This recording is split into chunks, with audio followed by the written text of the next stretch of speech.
We'll call this public hearing to order. The Committee on Environment, Land, Agriculture, and Procurement Reform calls this public hearing to order. It is now 1 p.m. on Friday, December 15, 2017. Present with me today is Senator Michael San Nicolas to my right, and to his right, Senator Fernando Esteves. The purpose of this public hearing is to receive testimony on a number of bills and an executive appointment, but for those who may possibly be here for Bill 98-34 has been deleted from today's agenda and will be brought up at another time. We will be hearing the executive appointment of Ms. Amanda Santos to serve as a member of the Chamorro Land Trust Commission. Bill number 121-34, introduced by Senator San Nicolas. Bill number 211-34, introduced by Senator Fernando Esteves. Those are procurement-related bills. Land-related bills are Bill number 213-34, introduced by myself. Bill number 214-34, introduced by myself. Bill number 215, introduced by myself. And finally, a bill related to the granting of administrative jurisdiction of a 4-acre portion of property to the Guam Customs, Bill number 216, introduced by myself. Those are the bills that we would be hearing today. Notice of this afternoon's public hearing was provided to senators, stakeholders, and the local media, as well as published in the Guam Daily Post on December 7, 2017, and December 13, 2017, thus meeting the requirements of the Open Government Law. The committee will continue to receive written testimony until 4 p.m. on Friday, December 22, 2017. Please address testimonies to Senator Thomas Seata, Chairperson, Committee on Environment, Land, Agriculture, and Procurement Reform, and can be dropped to the mailboxes here at the Legislature or email to office@senatorada.org. We will now begin receiving testimony. First, on the executive appointment of Ms. Amanda Santos to serve as a member of the Chamorro Land Trust Commission. Signing up to provide testimony is Mr. Michael Borja, Director of the Department of Land Management. Mr. Borja. Okay. Also signing in favor of the appointment is Mr. Jesse A. Santos, Mr. Jesse A. Santos II, and Doris Santos, all in favor of the appointment. Also present with us is the Vice Speaker, Therese Terlahi. Mr. Borja, would you please? So I'll have Mr. Borja first give his testimony, and then I'll ask Ms. Amanda Santos to step forward to give your remarks. So, Mr. Borja. Good morning, Senators. My name is Michael Borja, the Director of Land Management and the Administrative Director at the Chamorro Land Trust Commission. The Chairwoman, Pika Feheran, should be coming by shortly. I think she's running a little bit late, but she'd also like to offer testimony on behalf of Mrs. Amanda Santos. I'd like to just let you know that, I've been on the board with Mrs. Amanda Santos since 2011, when we were both appointed to the Chamorro Land Trust Commission, and then since then in 2013 when I moved on to 2014 when I moved on to the Department of Land Management and served as the Administrative Director. I've had a great opportunity to work with Mrs. Santos this entire time. Her dedication to the Chamorro Land Trust Commission is second to none. She's not only dedicated as a board member, but her contribution to the discussions and ensuring that we go into the proper role of getting properties to our residential and agricultural leases are just as important in her contributions. And so I humbly ask that you give Mrs. Santos your full support in recommending her out of the committee and approving her for another term as a commissioner for the Chamorro Land Trust Commission. Thank you. Thank you very much. Do any of the panel members have any questions to ask from Mr. Borja? Okay. Thank you very much. Mrs. Santos, if you have any comments you'd like to make.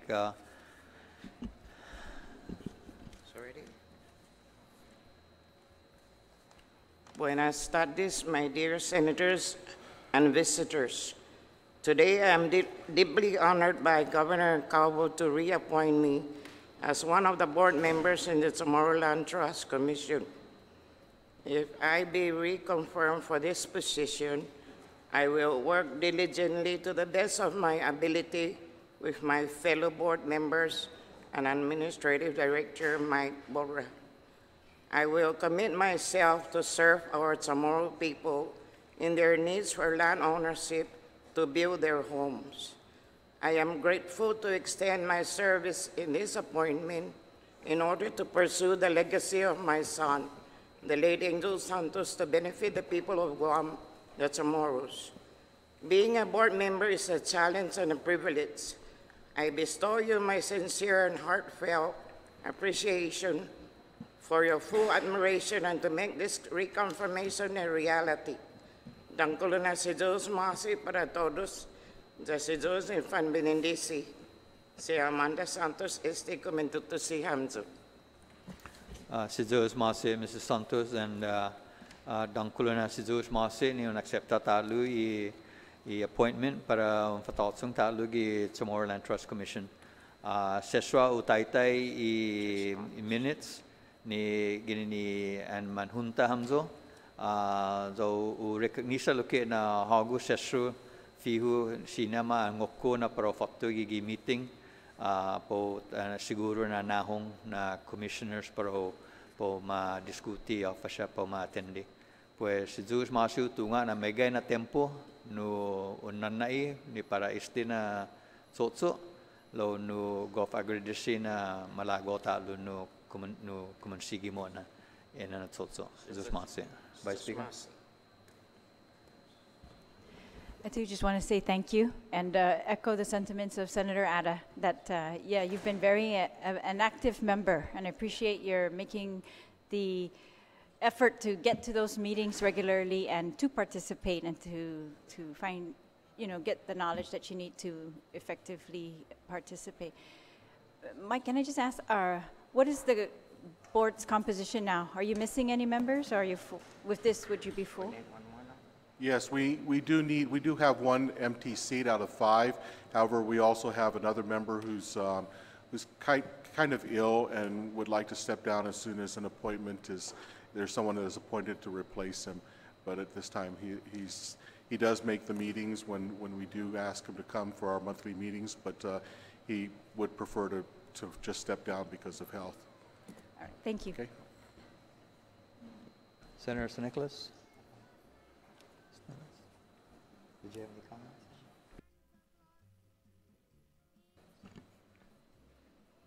Thank you, Mr. Chair. And Amanda, thank you very much for responding to the governor's call and to the call of the people of Guam to serve in this capacity. One of the things that I ask all board members that come before the legislature for confirmation is just if they have the time. And I know that that's probably been discussed, but I just want to reiterate for the record that you'll be able to, a lot of boards and commissions have not been able to meet because of quorum issues. And I know that the director has kind of gone over that. There might be a member that needs to be replaced, but I just want to make sure that you are able to dedicate the time for this very important role. All right. So, Mrs. Santos, unless you have any further comments you'd like to make, we'll consider this appointment hearing. Appointing me again for another 3 years. Oh, thank you very much. Thank you. I really appreciate it. Okay. So we'll consider the confirmation or hearing for Mrs. Amanda Santos as having been duly heard. Thank you very much. We will now move on to our next bill, our first bill, which is Bill number 121-34, introduced by Senator San Nicolas. And I will ask the sponsor to introduce the bill. Thank you, Mr. Chairman. Mr. Chairman, Bill 121-34 is an act to amend Item 2 of Section 5425H of Subarticle A, Article 9, to add a new Section 5634 to Subarticle B, Article 11, both of Chapter 5, Title 5, Guam Code Annotated, relative to requiring the payment of liquidated damages for fraudulent or frivolous procurement protests and requiring the payment of a fine of $10,000 by the Director of the Procuring Agency and the Director of the Procurement Agency when a second procurement protest is resolved with a conclusion favorable to the protestant. Mr. Chairman, this bill was introduced in response to what has transpired of late, where to this day we have certain procurements that are getting mired up so badly that we are now finding ourselves seeking to make special exemptions to public law in order for us to be able to move the procurements forward. That's dangerous, Mr. Chairman, because if we're not going to be able to address the shortcomings of the existing procurement law, then that's going to result in us always coming back and creating these exceptions. And that is going to create an environment in which there isn't going to be a clear operative framework. And it's also going to be an environment that's going to encourage a disruptive procurement process in order for there to be an exception made that could potentially result in favorable language being written into the exception so that certain parties can benefit. Instead, Mr. Chairman, what I think needs to happen is there needs to be a system in place where those who have the fiduciary responsibility to make sure the procurements are happening properly are actually held fiduciarily responsible. And to do so, this bill would then impose fines on all of the parties who are participating in a procurement if that procurement just so happens to have a repeated issue. The way this bill would work is everybody would get one bite at the apple. We have a procurement, and if there's a protest, everybody can bring forward all of their concerns, and once those concerns have been addressed, the process will move forward from there. If after that first bite at the apple, we come back again and there's problems all over again, somebody needs to be held accountable. The people of Guam can no longer suffer procurements constantly being mired in something not being done right by one party or another, whether it's the government side or whether it's the bidder's side, and they're just constantly protesting as a matter of course because they're just trying to create difficulties for their competitor who's actually beaten them. We've seen numerous examples throughout this government of protests happening that really don't make any sense. Sometimes it's the third or the fourth person who would have won filing a protest just to disrupt the process and create a challenge for those who have won it legitimately. Sometimes we see protests being filed because, but the way the law is written, if you file a protest, everything continues on until it's resolved, and it just so happens that the one protesting is the one who's going to be able to benefit from a continuance of the contract. Those kind of things need to have penalties, because if we're not going to be penalizing that, then we're just going to be opening the door for that kind of behavior to continue. On the flip side, we have also seen far too many instances of protests being filed and winning, the situation supposedly being resolved, and then the same procurement being protested all over again and being challenged and being won by the company also. So nobody's hands are clean on this issue, but the one thing that's getting very, very out of hand is the fact that the people of Guam are suffering as a result of all of this. They're suffering because these procurement delays are resulting in higher costs, or they're resulting in services not being updated in a timely fashion. They're suffering because we have people who are not being able to get the services or assets that they're supposed to be getting. And a classic example is our students up at Simon Sanchez, where we've had numerous protests over and over again over the same issue, and all the parties involved are coming back to the table, and now we're at a point where we're trying to introduce a law to try and just get around the whole process altogether. If this first bite at the apple does not result in an improvement in the process, then accountability needs to be held. Now, the way this will work is after the procurement has had one round of questions and challenges and supposedly gets resolved, if it comes back up for a second round and it faces similar issues, fines will be initiated based on the findings of the public auditor on the parties responsible, whether it's the private company that's bidding and then protesting frivolously, or it's the government that's not properly putting together its procurement documents. If findings are rendered by the public auditor that do showcase that there is a frivolous protest, or it does showcase that there is incompetence on the side of the government, and the fines are assessed, both parties will still have due process. The bidder can appeal to the Attorney General and say, hey, you know what, I don't like the way this turned out, the public auditor is wrong, and I want you, Madam AG, or whoever the AG is, to review this because I don't think I'm being properly assessed here.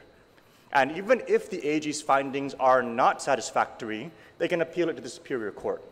The same goes for the government. If a director or the procuring agency is unhappy with the findings of the public auditor, they can take it to the Attorney General, and the Attorney General can overturn it, or they can take it to the Superior Court. Everybody is afforded their due process.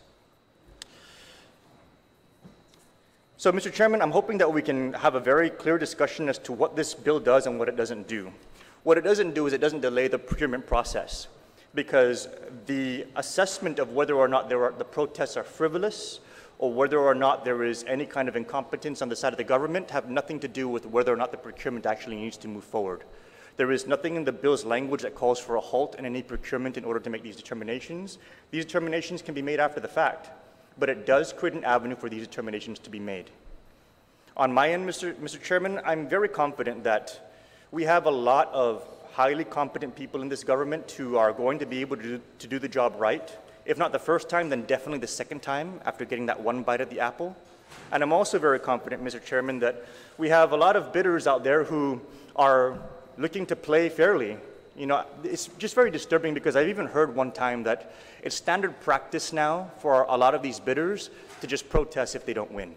I mean, it's just part of the standard operating procedure. And that's sad. That's sad. So I'd like for us to clearly evaluate this for what it is intending to do, and that is to create a penalty system for frivolous protests on the side of the private sector or for incompetence or shortcomings on the side of the government. Thank you, Mr. Chairman. Thank you very much, Senator San Nicolas. Next, I'm going to call up the first panel. Signing up to provide oral testimony are Mr. John Thomas Brown, Mr. Setfri Linzangan, Mr. Bob Klitsky, Mr. James Gillen, and Chief Joseph Cruz. So if you just go ahead and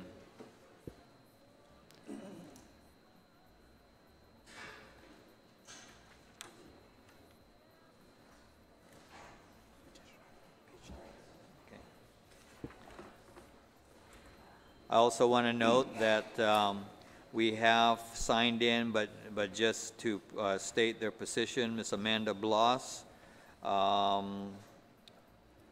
in favor, Mr. Eric Palacios, Joanne Brown, Manny Cruz, Chris Duenas, all not in favor, Mr. Charles Esteves, and Chief Joey San Nicolas, not in favor, and Director Shirley Mabini, not in favor. So, gentlemen, we'll go ahead and we'll start with Mr. John Brown. Thank you, Mr. Chairman, sponsor, other senators. I sat down to try to write some testimony about this, and this is just so complexly wrong that it was going to take me hours to do. And I will get into that in a moment. But I want to remind you of an admonition made by the American Bar Association when they first drafted the procurement protest measure, which is 5425, that's at issue here. And they said that it's essential that bidders, offerors, and contractors have confidence in the procedures for soliciting and awarding contracts. This can be best assured by allowing an aggrieved bidder to protest the solicitation, award, or related decision. I think holding up the protest impedes one of the principles. There's three very strong principles in the procurement law: in accountability, transparency, and competition. Competition is what this is the first comment to this section by the ABA when they adopted it, is to be wary of the competition. The harder you make this on bidders, the less competition you're going to have. And it's already difficult for bidders who aren't getting paid, who are doing work for free once they get the contract. So if you want to drive down competition, ignore that principle of procurement law, then you take steps to make it penalizing on the bidders to take part. The second thing is that, let me just find my note on that. There's a lot of this is due to inadequate training. And as you know, there's a training law that requires GovGuam employees to take training. There's been over 300 people go through that program already, through the four modules. And it is getting better. The mistakes aren't there. There are a lot of directors here in this room who should be taking that training. There are senators here in this room who should be taking that training, as Senator Atta did, to understand the complexities of the procurement law. People read a sentence and think they understand that sentence and how the procurement law should work. It's a very complex bill, and parts are related to other parts that if you don't know about, you don't know when you're making mistakes. There are some of those kinds of mistakes in this bill. For instance, you want to fine a government employee. Do government employees get fined? Who's going to do the fining? Government employees are subject to civil service rules. The civil service has got to enforce that provision, and the fining provision that you've provided for is placed in the ethics code. And the ethics code is specifically put under the jurisdiction of the civil service, and the public auditor has no jurisdiction to hear those things.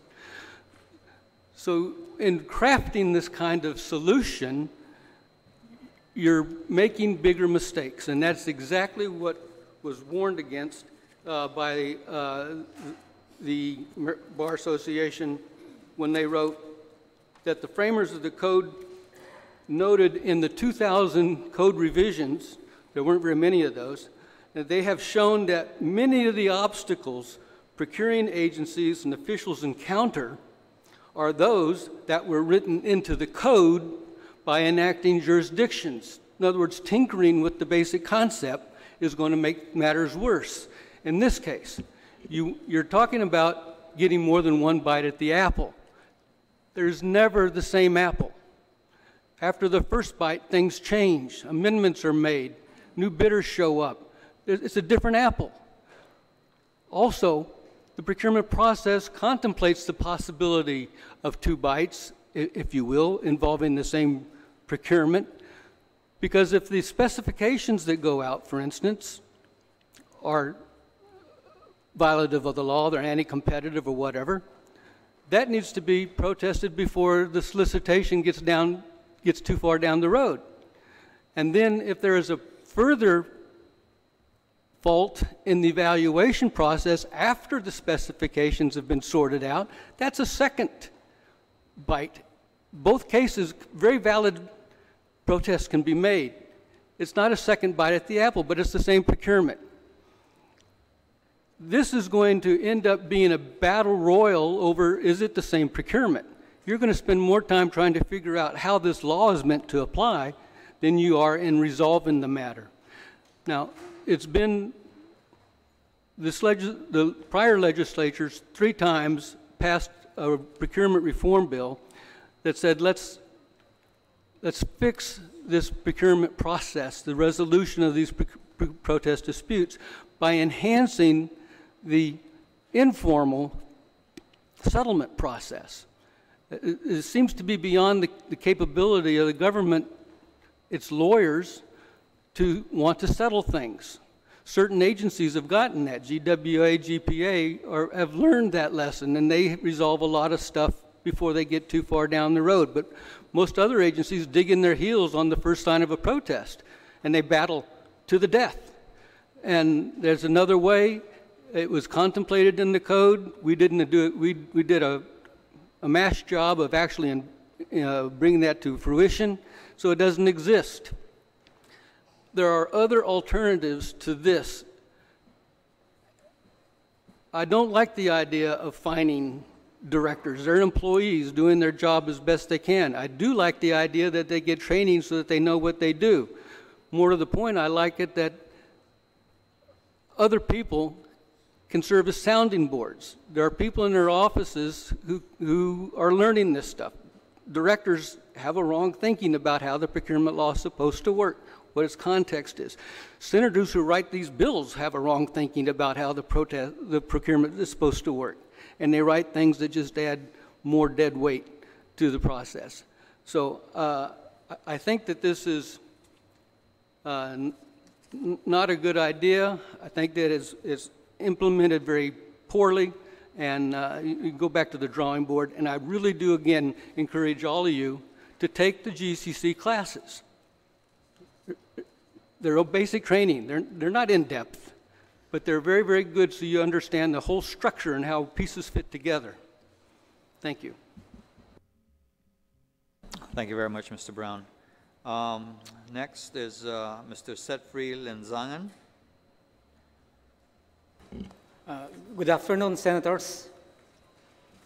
I can connect with your sentiments, frustrations, Senator San Nicolas, but I believe this is not the right thing to do. As quoted by former President John F. Kennedy, there are risks and costs to action, but they are far less than the long range of comfortable inaction. Now, what does it mean? Because of this bill that you are introducing, you are discouraging the bidders to file a protest, and it undermines the constitutionality of the Section 114 Amendment, the Bill of Rights contained within the Organic Act of Guam. Yes, it undermines. You have a position that you would like to reward the whistleblower. I can compare these bidders that are protesting, I can compare it as a whistleblower.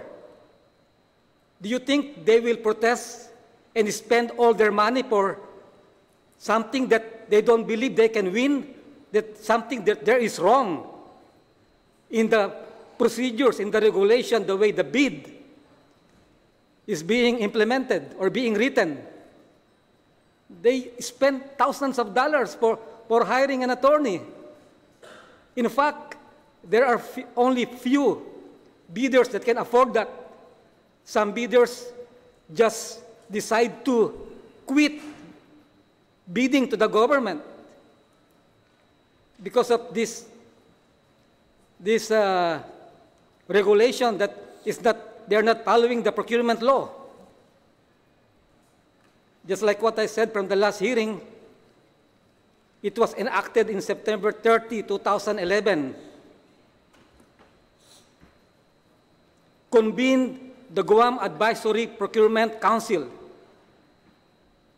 Their objective, the reason why they were established, is to review, evaluate, analyze, research, and make recommendation to modernize, to improve, to reform the Guam procurement and contracting.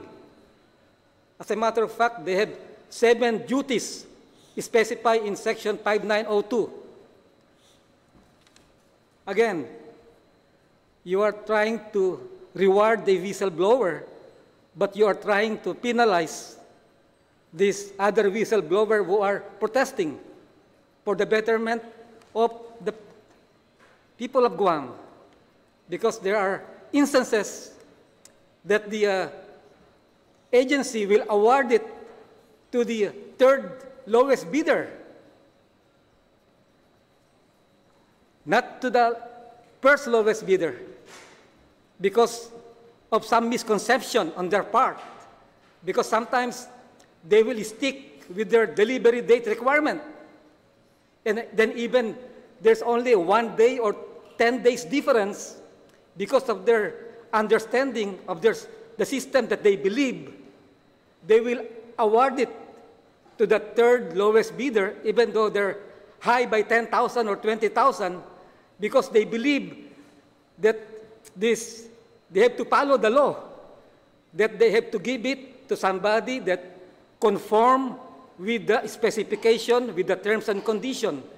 And the terms and condition sometimes is the delivery requirement, because some agencies are requiring like 30 days, 60 days, wherein they have no knowledge of the delivery date or the lead time from the mainland to Guam. But there are some agencies that are indicating the lead time to be determined or to be specified by the bidders. And that's more reasonable, because sometimes just 10 days or 1 day difference, they will give it to the other bidder. But can you blame them? I don't think so, because that's what they believe is right, and that needs to be corrected. That's why you need to conduct training within the procurement officers. Now, the $10,000 fine also falls within the violation of the Bill of Rights. It's too excessive. It's specified there, no excessive fine shall be enacted, no excessive bail. Of course, anything that's too excessive is a violation of Bill of Rights. Too many excessive nominating petition. You see? That's why, Mr. Senators, you cannot just blame everything to the director or to the people implementing the procurement process. You know, because they serve at the pleasure of the governor. And the reason why we have problem with this school, because in the first place, they chose the request for proposal.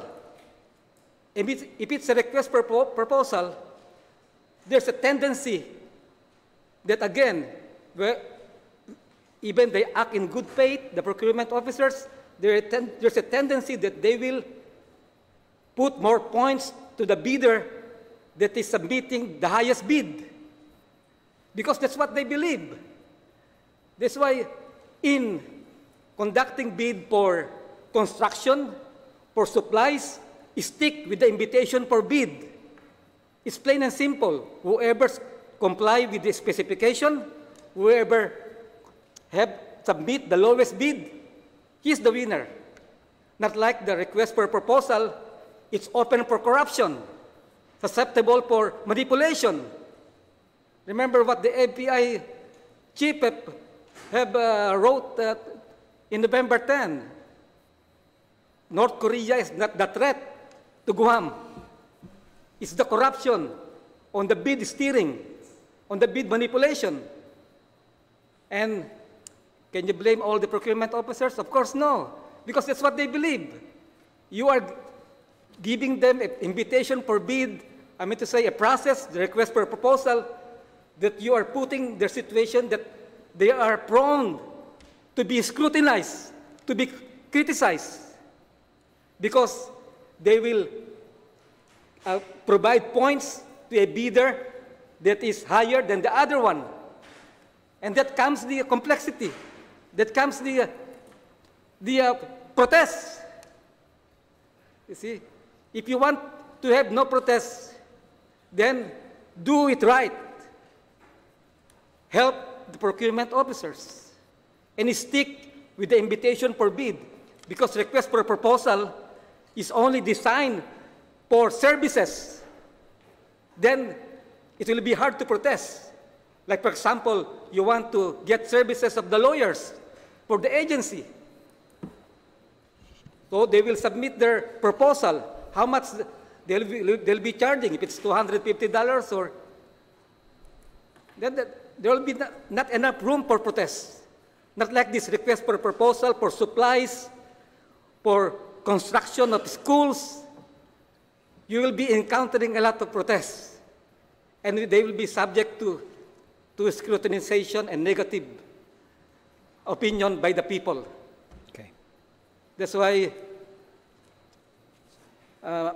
Mr. Senator San Nicolas, yeah, maybe you don't have the facts yet and sound opinion.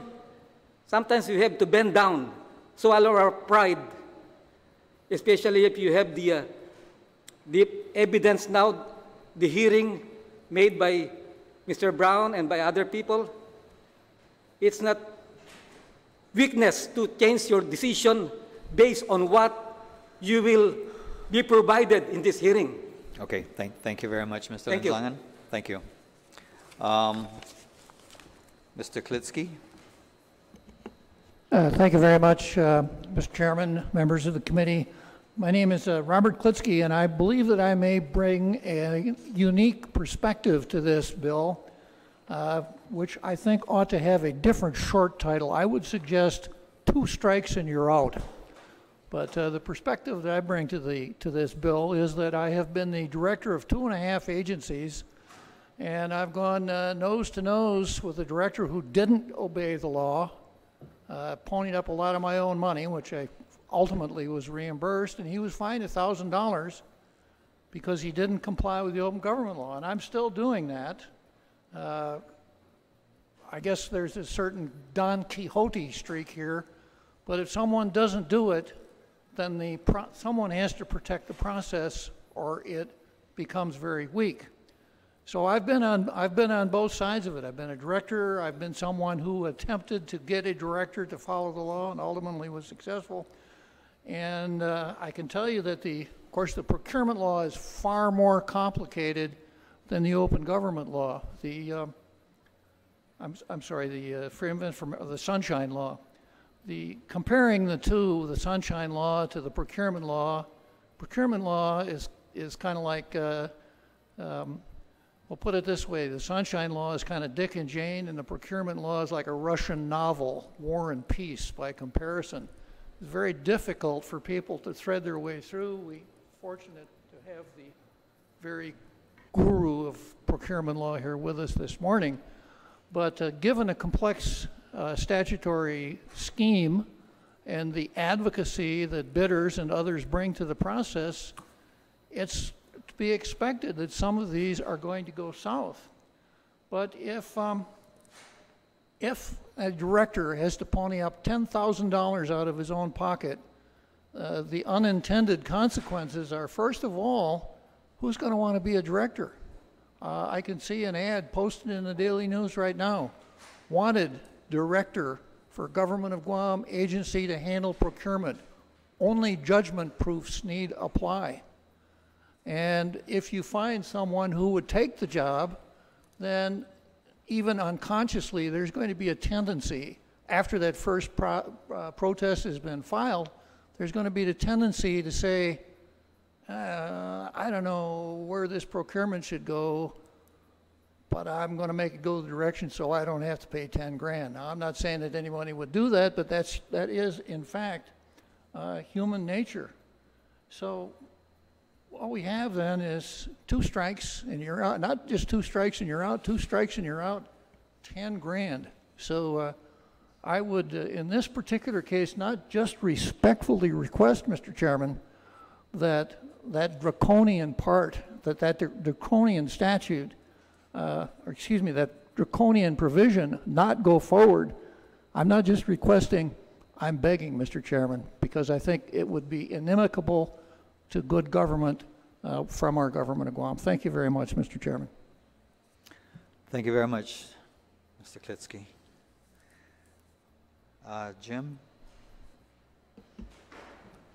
Thank you. Thank you, Mr. Chairman. My name is James Gillen. I'm currently the Director of Public Health and Social Services.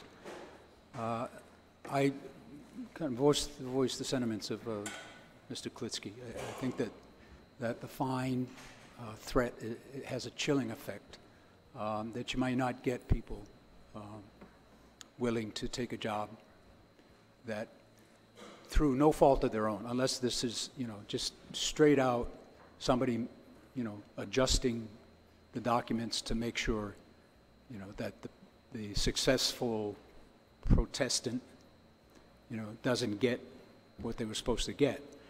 And I think, Mr. Brown is right on point. Even the 4-module training just touches the basics of the procurement law. What this does is kind of do a Band-Aid thing, but I don't think it really resolves. The main issue here is we really need to overhaul that procurement law. There's just too many things there that don't make sense. I mean, I am currently now paying for my telephone that sits on my desk twice what I should be paying for it, because the bid that was originally awarded has been in court since I've been the Director of Public Health. And that also includes high-speed internet, all of the data services, all of that is still stuck in court. I have another protest on nutrition services for the elderly that had to go into emergency procurement because we could not award any procurement until that's settled, and it's still in the court. So because of the protest, we're paying more now for the nutrition services under an emergency procurement than we would have if we were able to go through the normal process. So there's a lot of this that, constrains us. We rely on the Office of the Attorney General for, a lot of guidance, especially when you take purchases or contracts or bids that, cumulatively are over $500,000. And it's a lot of work. And we do our diligent best to get something that is going to get a return from a bidder or a proponent that's going to work for us. But if for some reason we find that there's something in there that just doesn't quite work, and we say, we're sorry, you're not it, but this one is, and then we have a protest to deal with. They don't like the way it went. They go through the OPA, that process, and now they're in court. It's a nightmare. I mean, why am I paying twice what I should be paying for a telephone? That's still in court. 2011. What are we doing about things like that? And if you're going to assess me a $10,000 fine, not a problem. I'm being sued for $5 million, so that's chicken feed. If we're trying to enforce regulations based upon recommendations of the Attorney General, but I just think you need to think through this a little bit more about what effect this has on people who may be considering government service as a director. That $10,000 Damocles sword, is really not going to make people very effective. I think it will have a chilling effect on decision making. Again, if there must be some other way to deal with people who manipulate. If the Protestant wins, they win, and you should just go ahead and go with it. But if there's something in the fact that they won, because generally they win when they go to court, and usually I think some of us know, especially attorneys, going to court isn't always about the truth and what is about right. It's about how you can persuade the judge or the jury. So you don't always wind up with what you really wanted. So there are all kinds of problems with this whole process. Nothing is ever perfect, and I heard that quoted in the paper this morning. But I really think that we should rethink some other way to get, to make sure that directors are not manipulating the process after a successful protest. I don't agree with the dollar fine. Thank you. Thank you very much, Mr. Gillen.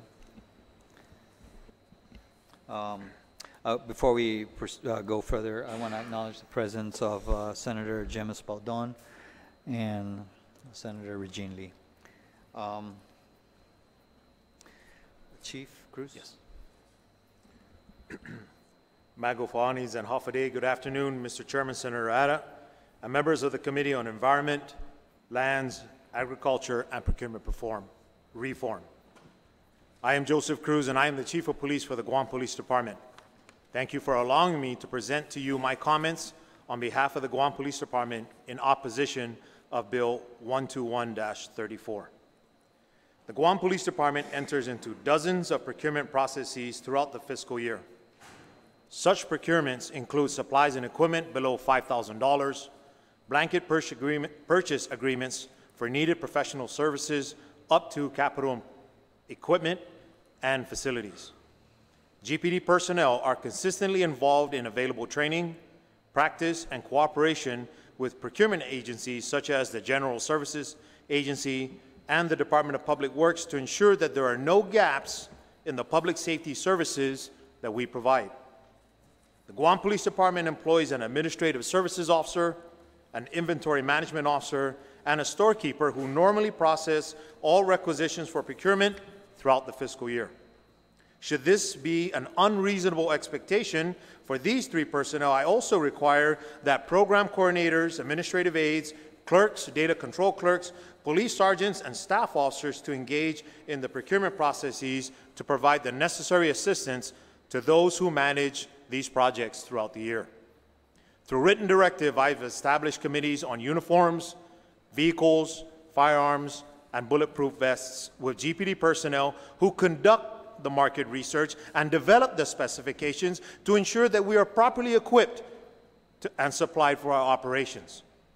Public Law 32-131, passed in February 14th of 2014, requires mandatory certification and continuing education for all government of Guam personnel tasked with the responsibility of purchasing or otherwise procuring goods and services or construction. I've enrolled 6 GPD employees at the Guam Community College, of which 2 have successfully completed all 4 modules, with the remaining 4 personnel continuing to progress through the program. At a cost of $832 per employee, this is a well-spent investment to ensure that we have sufficient capacity to address GPD's procurement needs. Coincidentally, today, at this very moment, 15 GPD personnel that include a police lieutenant, 5 police sergeants, 2 police officer 3s, and 7 civilian support staff are undergoing a 6-hour procurement training course administered by the General Services Agency from the Department of Administration. Bill 121-34 serves only to penalize those of us who are working diligently to meet the goals and objectives of the services we provide through the people that we manage. As the Chief of Police, as your Chief of Police, I am determined to increase the capacity of our personnel in all areas of our department, and I am confident that this will result in a more efficient service to our dear people. In closing, I will contend that Bill 121-34 does not in any way encourage a solution to the hard work performed by those who are tasked to perform these complex duties, and it is for this reason that I strongly oppose this bill. Once again, Mr. Chairman and Senators, thank you for your time and consideration, and I'd like to wish each and every one of you a very Merry Christmas and a prosperous New Year. At this point, I am subject to any questions or concerns that you may have regarding my testimony. Thank you very much, Chief Cruz. I want to get through the people who have signed up to provide oral testimony. So the last 3 that remains, if you could just remain there in case the panel has questions, is Chief San Nicolas, Charles Esteves, and Chris Duenas.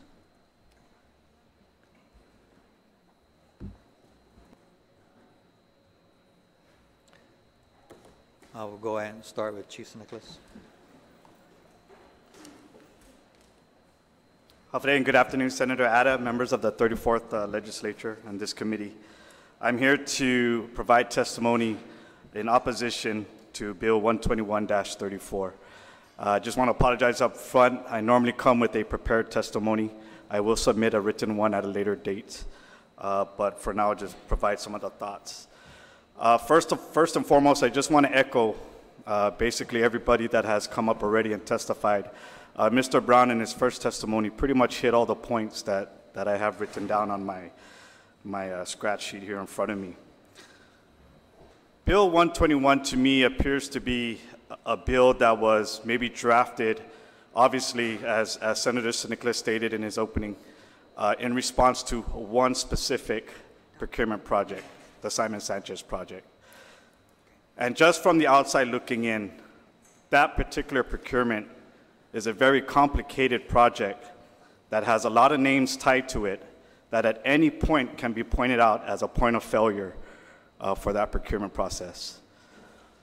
One most important one that I want to point out is the fact that that was a procurement that had a requirement of over $500,000 to be reviewed by the Attorney General.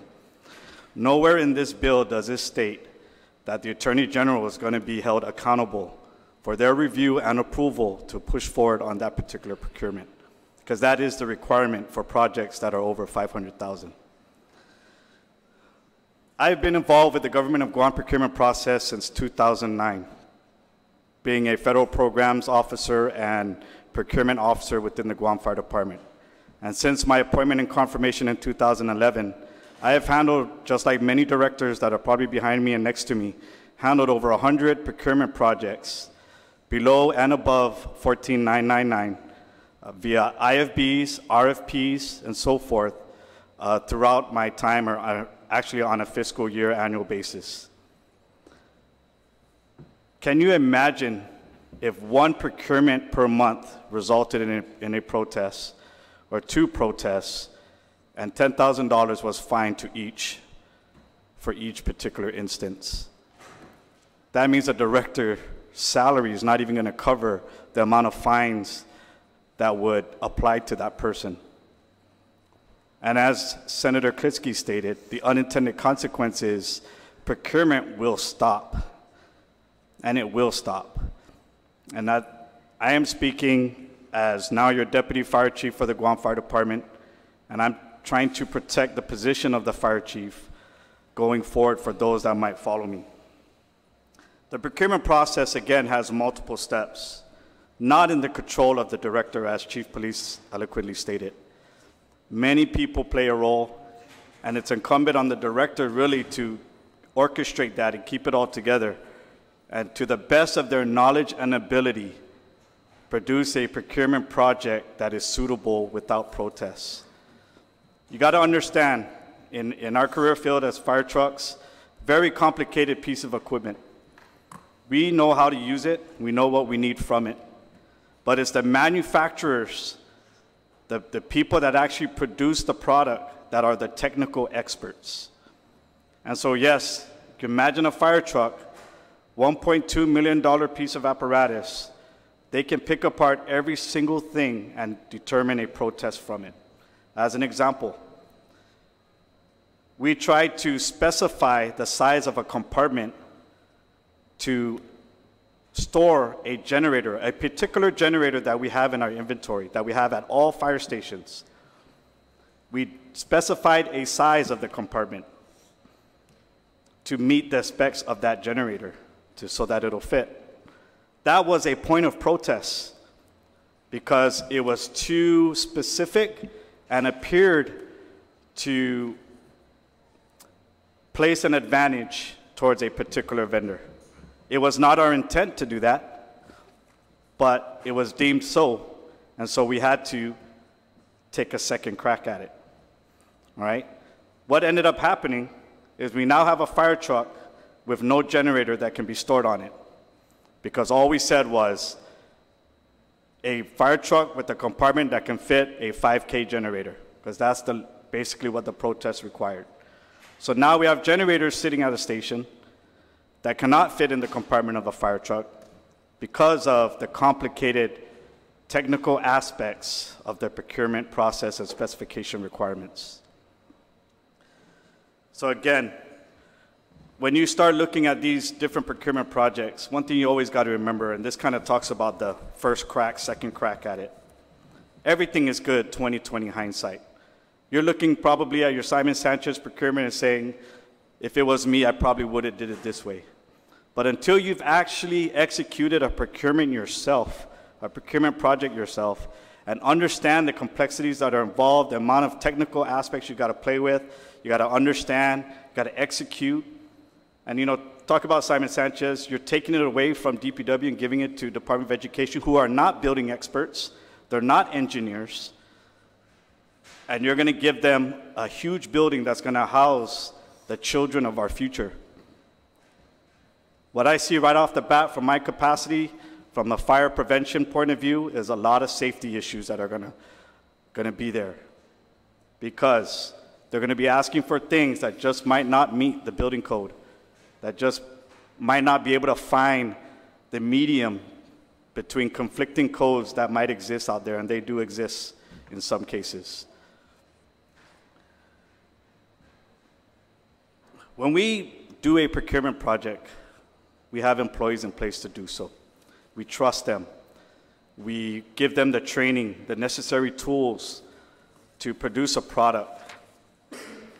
And what we do to enforce good performance out of these employees is available to us, as Mr. Brown stated, in the Department of Administration Rules and Regulations, guided by the Civil Service Commission, and so forth, with disciplinary measures. That, to me, is more than enough to guarantee that the best effort is brought forward.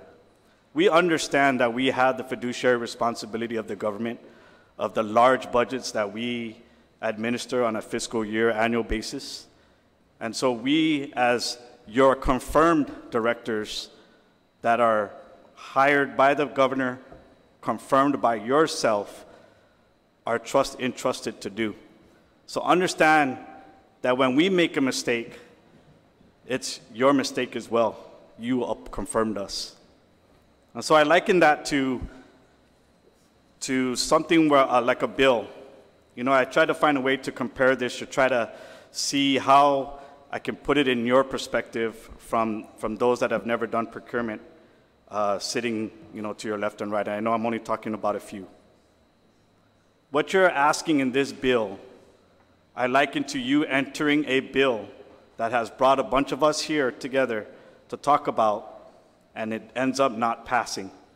Then you take a second crack at your bill, and you have another public hearing, and you bring us all back here, and it ends up not passing.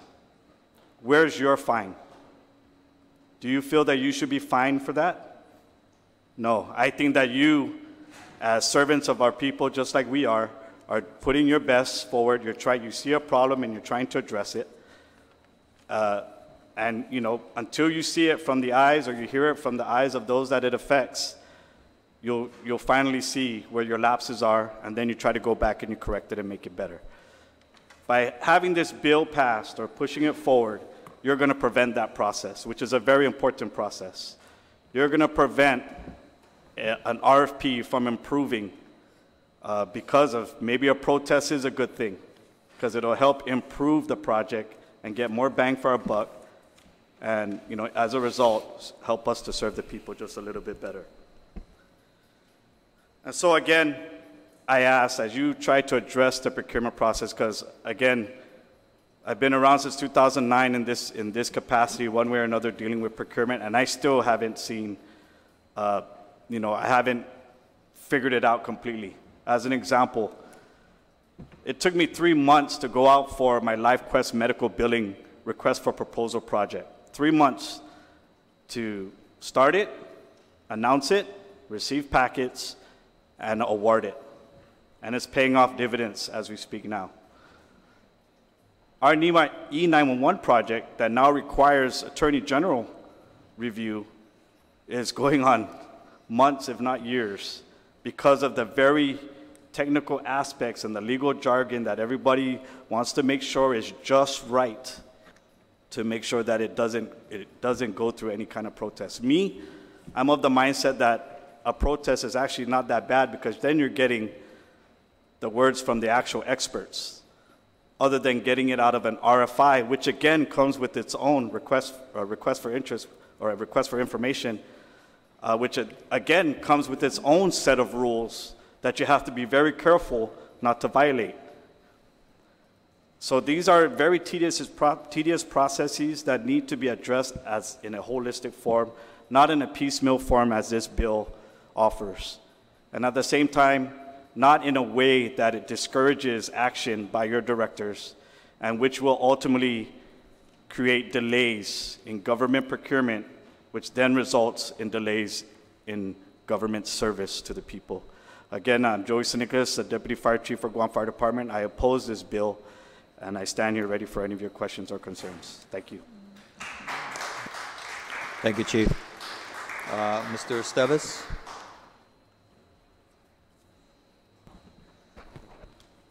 Hafa members of the committee. Charles Esteves, Administrator for the Office of Civil Defense, and I stand here in opposition of this bill. I just want to state that when I first was appointed in 2015, I walked into a botched procurement project, and that's the siren system.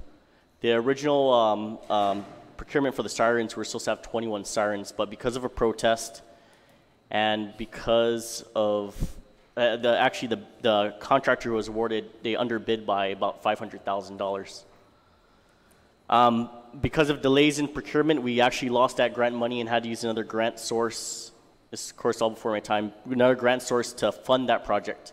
So we lost about $1 million, and we had to use another grant source to fund it. We can only fund 15 sirens. I just want to let you know of that project, though. We were able to install 15 sirens, but it came with a lot of change orders. Okay, so I'm very sympathetic, and I understand that we do want to fix the procurement process. But I don't believe that finding directors is the right way to go. With any sort of government reform, there's always phases. There's internal discipline, and you go for the public outreach, and it finally gets to a legislative body that tries to do some sort of reform measure. But given your 2-year term, you kind of, legislatures and policymakers, unless you've been in the game a long time, tend to have a myopic view when it comes to issues. Issues only come up when it becomes an issue. Actually, it only becomes important once it becomes an event, but we never really focus on the issue. I'll give you an example. Hurricane Katrina, Hurricane Sandy, and now we have what's going on with Irma and all the events in Puerto Rico. I was watching C-SPAN, and I saw that there was oversight, and it was oversight on the FEMA administrator, and it was oversight on a lot of the federal agencies. And it was the same exact topics that was brought up for Katrina. And so we keep going through this process of issues, events, issues, events, issues, events. And we keep padding and padding and padding and padding all our existing laws. And soon we come up with a set of laws that no one understands, and it's too convoluted, and it's hard to implement. I mean, I have so many questions right now. How did you come up with the figure of 10,000? Was it done through a thorough analysis? If not, then it's an arbitrary number. What happens if a director fails to pay? Are they fined a misdemeanor in violation of the Guam Code annotated? Do unpaid fines eventually stay with the government, or are they eventually referred to a debt collector? How are the fines recorded on the books? Okay, are they recorded this fiscal year, or are they recorded when cash is actually received? What if the director resigns prior to the judgment being made? Are they still responsible for paying the fines? Does the responsibility of the 10,000 fall under the deputy, or does the agency bear the cost of the fines? How much additional burden is placed on the AG for the notification and protests? How much additional burden is placed on the Superior Court of Guam to handle appeals? Is there a stay on paying fines while it goes through an appeal process? Okay, because we talked about due process. If a person is pending any sort of legal action, do we put them in jail, or are they on house arrest? Or, are they kind of already deemed guilty while they're going through an appeal process? Are businesses still allowed to file government tort claim if they feel injured? Or does this take the process of that? See, I mean, there's so many different questions, and like I said, the $10,000 fine is not the way to go. Because I can tell you that if I were to be fined $10,000, I probably wouldn't be able to pay it. Probably end up in a couple of days in jail. I mean, I don't have $10,000 I can just give, to pay for something that may or may not have been my fault. But I can tell you that I have always and will continue to take responsibility for anything that I may have messed up on or failed to do in my actions. And that's all with leadership. A leader is responsible for everything their subordinates do and fail to do, correct? And so I will take that responsibility. And if it means that I have to pay a $10,000 fine, then I'll somehow be able to make it work, but I can tell you that I probably won't be able to do it given my current salary. So, that's my testimony, subject to your questions. Thank you very much. Thank you very much, Mr. Esteves. Mr. Duenas. Good afternoon, Chairman Atta, Senators, members of the committee. I appear before you today in opposition to Bill 121-34. Many of the points have already been made by the panel. I'll just provide a couple of additional points and observations from my perspective. First of all, this is not a novel concept. This was attempted many years ago through the filing of reports for directors due to the OPA's office. And fines were assessed, but it never worked for many of the reasons that were stated here earlier by the panel and its unenforceability. Secondly, Senators, forgive me, but I think this point is accurate. This type of legislation, in my opinion, is lazy legislation. As my colleague, the Chief of Fire, said, you have the power of confirmation. The legislature has the power of oversight. The governor hires directors and puts them in place. And if there is errors and procurement that obviously is bungled by a director, then they can be removed. We're at-will employees. We don't have civil service protection. So the fact of the matter is that senators with their committees and the oversight, responsibility, and duties for agencies and instruments of this government, and the governor of Guam, where the buck stops, has the authority to ensure that his directors and those he has appointed carry out their duties and responsibilities to the best of their ability and in accordance with the law. And if that doesn't exist, then the governor should fire that individual and the legislature should confirm another individual who can do the job. Senator, sometimes I have a feeling like legislation gets introduced because of personalities and people who may exist in positions. But the fact of the matter is the government of Guam in leadership positions is positions. It's not people. If you don't like the way they're conducting business or don't think they're particularly handling themselves properly, I don't think legislating a fine against them or this type of legislation is the way to go. I simply think holding people accountable is the way to ensure good government, good procurement, and proper administration of duties and responsibilities for the government. In closing, the reason why I also take personal exception to the assertion in this legislation, and this is just my opinion, the assertion here on a fine and what's being discussed in terms of directors, to me says one of two things: incompetence or complacency at best, and corrupt ineptness at worst. And for those reasons, that's why we have a tripart government.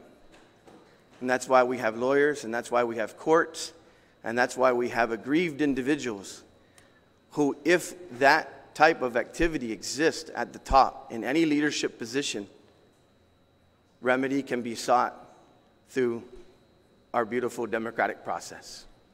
And so I thank you, Mr. Chairman and Senators, for the opportunity to provide testimony in opposition to Bill 121-34. Situs Masi. Thank you, Mr. Duenas. We still have a couple more people who would like to speak. I would like to just note that the OPA has submitted written testimony not in favor of the bill.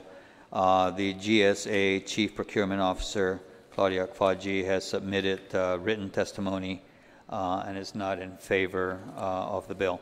The OPA testimony just came in, so you are not going to find it in your packet.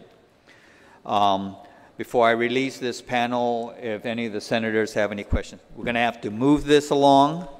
So I'm going to ask, this is the first of the 8 bills that we've got. So we're going to need to move along. But I'm going to go ahead and And if you have any questions that you want clarified, I don't want to get into a debate. Just go ahead and ask for your clarifications, and then we'll move on.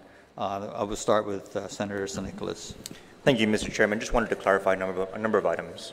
The first is there was an earlier reference that this matter should instead be handled by the Civil Service Commission with respect to how it applies to the employees. The bill actually assesses the fines to the directors or the equivalent officers, neither of which are under the jurisdiction of the Civil Service Commission. And the reason why we had the assessments done in this fashion is because it's the same administering authorities that oversee procurements. And so when we're trying to determine whether or not a procurement was not handled properly, the ones who should be assessing the fines are the ones who have the expertise in evaluating the procurement process. So this could not have been put into the hands of the Civil Service Commission for those two reasons. One, the directors are not under civil service, and two, civil service does not have the expertise to evaluate procurements. It was mentioned earlier also that this process will make it harder for, somehow harder for those who are trying to participate in a procurement. I would proffer that the fact that we have such cumbersome protests is actually what makes it harder. You got to have the best lawyers, and you got to be ready to drag this out for so many months or even years. You got to be well capitalized in order to survive a procurement that you probably were depending on for your business. That makes it harder for everybody who wants to participate. The concern that, or the inference that perhaps other employees other than directors will be affected is not valid, so the Civil Service Commission does not need to be engaged in any way in this bill. And the assertions that this may scare away protests, I do take issue with, because it doesn't scare away protests. You're more than welcome to protest. It just cannot be a fraudulent, frivolous, or solely disruptive protest. And that is the litmus test here, that the public auditor is required to make sure she assesses when she's going to be moving forward with determining whether or not a bidder was inappropriately protesting. And if the bidder feels like her findings that they were fraudulent, frivolous, or solely disruptive was incorrect, they can go to the AG, they can go to court and get it overturned. So there's a lot of hurdles to make sure that this is not just being done to have a chilling effect on the protests.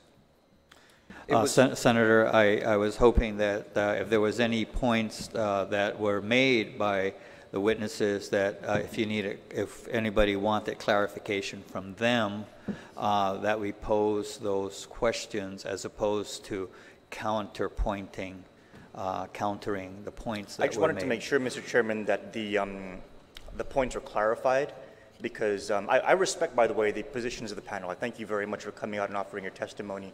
And the reason why I'm trying to clarify is because I don't want the panel or the public to think that these issues were not taken into consideration, because they were. One of the two issues that were brought up by the panel that I do very much value is the idea that $10,000 is excessive. Perhaps we can get some feedback on what may be a more reasonable fine. And another issue that was brought up, I believe it was by the chief in his opening statements, was that there are many different procurements that take place, and perhaps I think you're inferring that a threshold should be applied, like perhaps something like $250,000 or something for those larger procurements, then perhaps something like this can kick in. So those are two items that I found were worth definitely taking into consideration. Does anybody on the panel have an idea, if we were to move forward with a fine system on the directors, an amount that would be suitable? And before I get the answer, bear in mind that the way this process would work is it would be a fine assessed if a reinitiated protest was for the second time found to be inappropriately handled. And so this isn't going to penalize directors just for protests that happen. This is if a procurement takes place, there's a protest, and the protest gets resolved, and then it comes back again, and then there's another protest by the same party, and it's still not resolved. And the reason why I feel like doing it this way and having some kind of a fine in place is appropriate is because you and I, we're not going to be here forever. And while we may have many directors who are very, very effective at their jobs, there's going to be a different individual sitting in all of our chairs eventually. And if we're not going to be holding accountable the director who should really be looking at these things on the second round much more closely, then at what point are we going to be doing that? So the way this would work is a director would need to look at it for the second time and have screwed up twice on the same procurement with the same protester before the fine kicks in. I think that that's pretty reasonable to say, hey, look, guy, you shouldn't have messed up twice in the same thing. Okay. So is there a fine amount that the body feels would be appropriate for that kind of a reoccurrence? Because those are the kind of things that would, I think, be more disruptive to government services. Anybody have any input? I have a comment on your assumption. As I told you before, there is no one apple. There are multiple apples every time this thing comes up. There's a problem. In fact, it's a legal requirement if you discover something in the course of a procurement that you protest again. There's a OPA decision on that. You have to bring another protest out of the same procurement if you discover something in the course of your first protest. So your assumption is just off, Senator. I understand your desire to fix something, but we got to be careful that our fixes don't make worse problems, unintended or intended. And this one does that. I don't think any dollar amount is going to be appropriate in the circumstances of this bill. I think a good example of that's with the Simon Sanchez High School.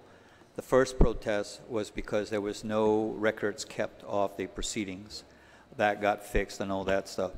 And then they went ahead and proceeded with solicitation. It got protested again. This time was because they put something else in the solicitation, which the law did not allow for. And then then the whole process got terminated. They went back again to the table. It got protested again because documents that were being referenced was not attached. So each time there was a protest, it was for a different reason. So I guess it kind of supports the different apple idea that Mr. Brown was alluding to. Okay, Senator Esteves, you have any questions? Senator Spaldon, Vice Speaker? None? Okay. We'll go ahead and dismiss this panel. Thank you. We have also Joanne Brown and Ms. Shirley Mabini who have signed up. So Ms. Brown, you did sign up, but you didn't check off that you wanted to give oral testimony. That's why.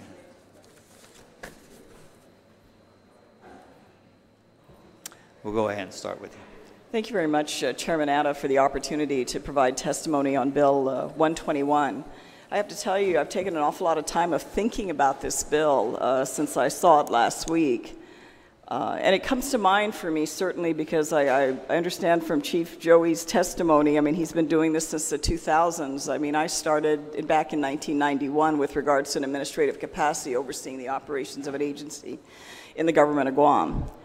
And I have to tell you, I think the process to begin with, and I'm now heading into my hopefully 12th year in overseeing a major operation in the government of Guam. Our view of procurement has become so complicated and so cumbersome that from the vantage point of actually having to operate and deliver to the community an outcome, and certainly for some of us, we have to do it within minutes. Some of us have to do it within hours. Some of us have to do it within a day. Because if we don't, there's going to be very evident consequences into the community because those services are not being provided. And I think we need to look at this from a different perspective. Rather than adding on more requirements and regulations and burdening the whole procurement process, I think we really need to get back to what is the primary objective of the government. From my perspective in operating the port, for example, I want to ensure that I have equipment that's operating. I want to make sure that I have the supplies and resources that I need for my personnel, be it their safety equipment, be it something as significant as water that I need out in the yard for our manpower that's out there in the hot sun performing these duties. The ability to function is very critical because we have a service that we have to deliver. I don't get to shuffle paper and leave it on a shelf for a few months or come into my office and sign, a few documents for the day, look at my big title on my desk, and call it quits. And I'm sure that's the case for every other director that's in charge of responsibility or department and agency in this government to perform a service. But we've gotten this process so cumbersome that we're going to have to get a degree on procurement. In my personal capacity, I can walk in a store, and if I want to buy a ream of paper I can decide, do I like this quality of paper, this texture of paper, this color of paper, and then I pick it and I go to the cashier and I pay for it and I got it. If I want to procure that same ream of paper in my capacity as a general manager of the Port Authority of Guam, do you know how many steps that need to be taken to procure that ream of paper? Whether I can ask the type of texture that I want of that paper or the type of color that I want of that paper and how long that process can take. And if I have a vendor that doesn't happen to have that certain color or texture, that vendor can protest. And that's a simple example. Chief Joey really articulated well when he talked about his fire trucks. Well, what about my top lifters, my tractors, my forklifts, my welding equipment? A single portion or part of that I need to acquire. If I don't get it, it doesn't operate. I remember when I first came to the port, I had a top lifter, and back then there were only 4, now down to 3 at the time. Top lifters operating the yard to move cargo. And for months on end, we could not get the process through to acquire a chain to operate that top lifter. Because that chain wasn't there, I had $500,000 worth of equipment sitting idle in the yard. So is our priority to ensure that the government gets the resources that it needs to operate? Is that the first priority? Or is the priority to make sure we have this process so cumbersome that we cannot get the goods and services that we need in a timely fashion to execute all the mandates that have been put upon us? That is the bigger question. I think that needs to be re-examined. Imagine for the Guam Memorial Hospital. If I think my needs are pressing, I can't imagine what it's like if they have a critical medical piece of equipment that is not working or needs repair, even to acquire the service of a company to come in and perform that service. Or they need medication that may be very time sensitive because someone up there is in need of that. Or the Department of Corrections that actually has human beings that they have to ensure get fed or get medical care on a daily, hourly basis. But we spend so much time looking at the outcome because our focus is, this is public money. Yes, it is public money. Should we be concerned about how we spend public money and be responsible? By all means, because it is public money. I think we already know that. I don't think any director intentionally goes to do a procurement in wanting to mess it up. As a matter of fact, we worry about it because we know if we don't jump all those hurdles and jump a few more hurdles, maybe down there 10 months from now I'm going to get the equipment that I need or the part I need to execute my job that I needed to do yesterday. And then the government is lambasted for being incapable and incompetent. Directors are incapable, incompetent, because they can't perform their duties. When we're so restricted in our ability to get the resources that we need, why does it have to be such a complicated process? Why do we have to go through a checklist of 125 items to verify did we meet all the requirements in the procurement? I mean, I appreciate Mr. Brown's perspective on this, and I know he teaches it. But is that really what the focus is? We do not have a more efficient procurement system that gives the people of Guam the best price for the products that we are receiving. One of the reasons is a lot of vendors out there will not deal with the government of Guam. Will not deal with the government of Guam. When I was at DPW, our buses needed the stop sign. All of us kids, remember we rode the bus? Bus driver pulled up that manual red stop sign. Hopefully the cars on the other lane stopped. And then my head of bus comes up to me and says, ma'am, the bid price is $600 for that. And I said, are you kidding me? A sheet of metal with enamel on it that says stop costs $600. When we had the fire at the port, we had to move out because of the smoke damage in the rest of the building, in addition to the total destruction of customs and our HR division. My staff brought me a billing, and I had to really put my glasses on. I said, excuse me, am I reading this right? You're telling me I need how much to buy boxes to put documents in so we can take them out of the building while the building's being refurbished? $25 for a cardboard box, like a reproduction box. And do you know why it costs $25? Because it said property of the government of Guam on the side. And do you think my main priority as a director to worry is someone taking home the box that says property of the government of Guam, but we are spending that kind of money because we got to put it on our boxes, our paper towels, our wrapping for toilet paper, our wrapping for trash bags? Where is the logic in that?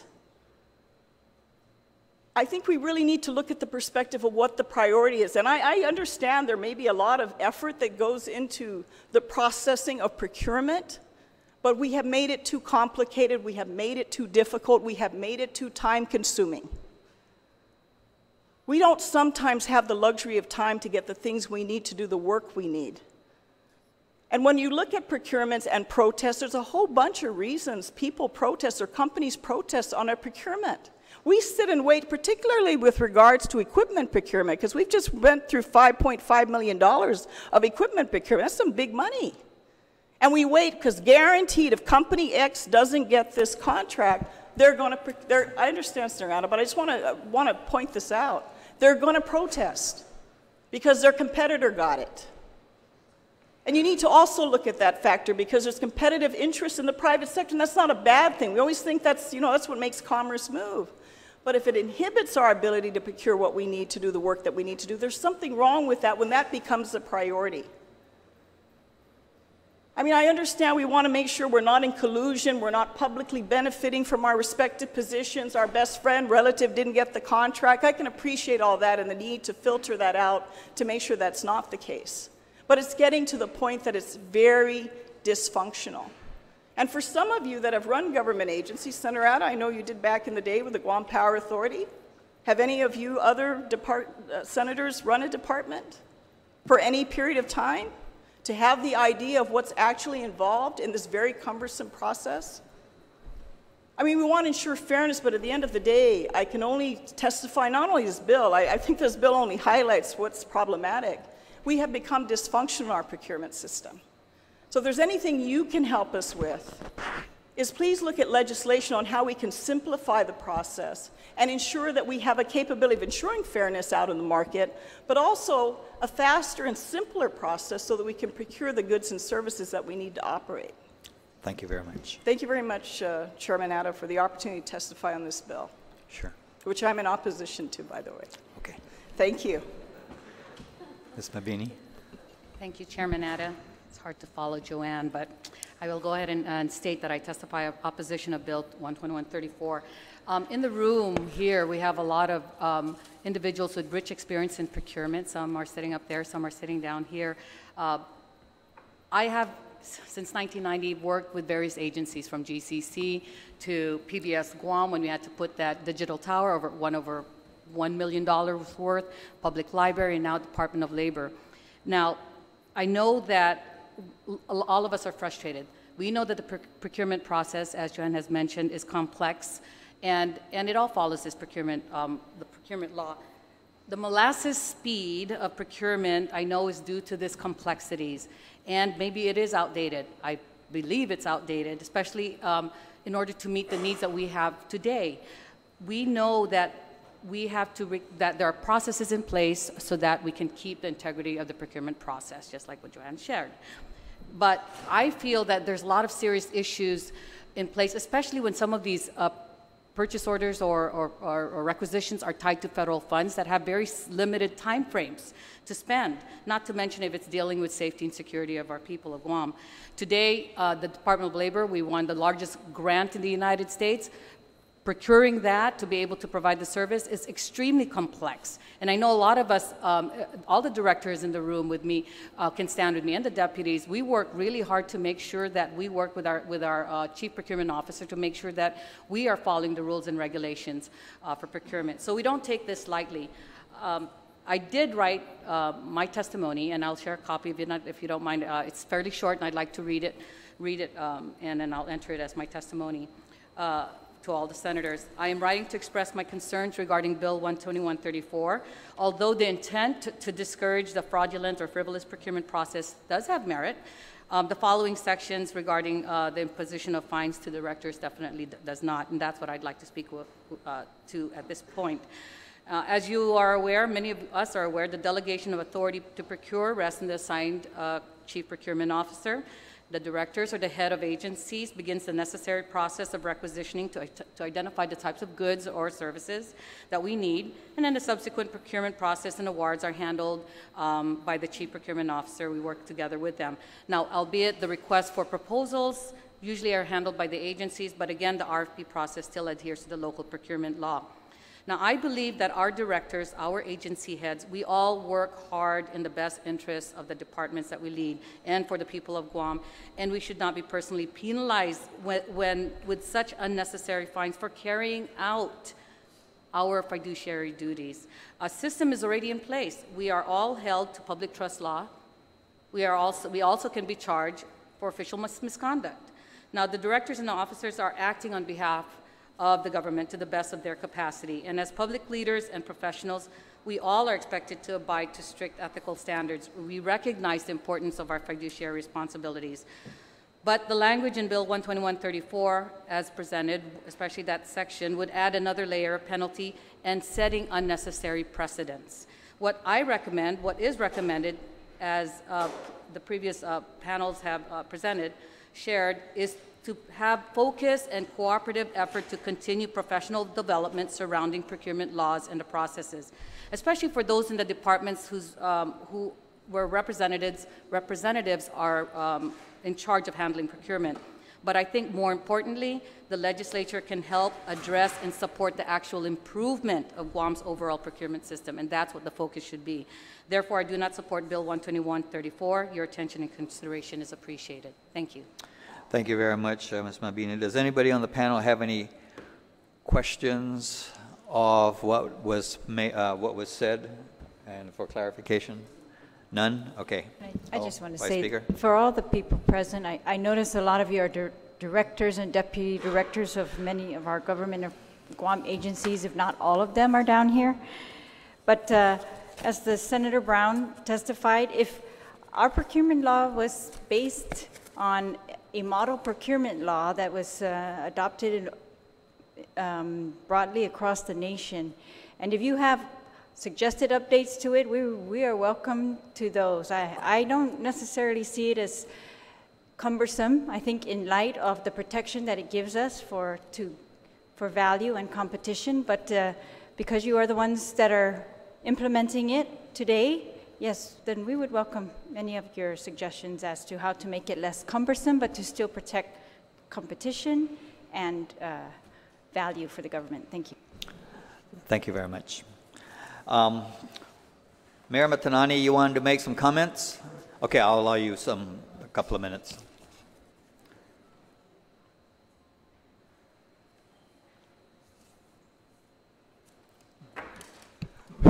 You know, I just want to explain my situation here. I was here to... No, sir, I need you to comment on Bill 121. Yes. Okay. Yes, that's what that's what I intend to do. That's why I'm here. Okay.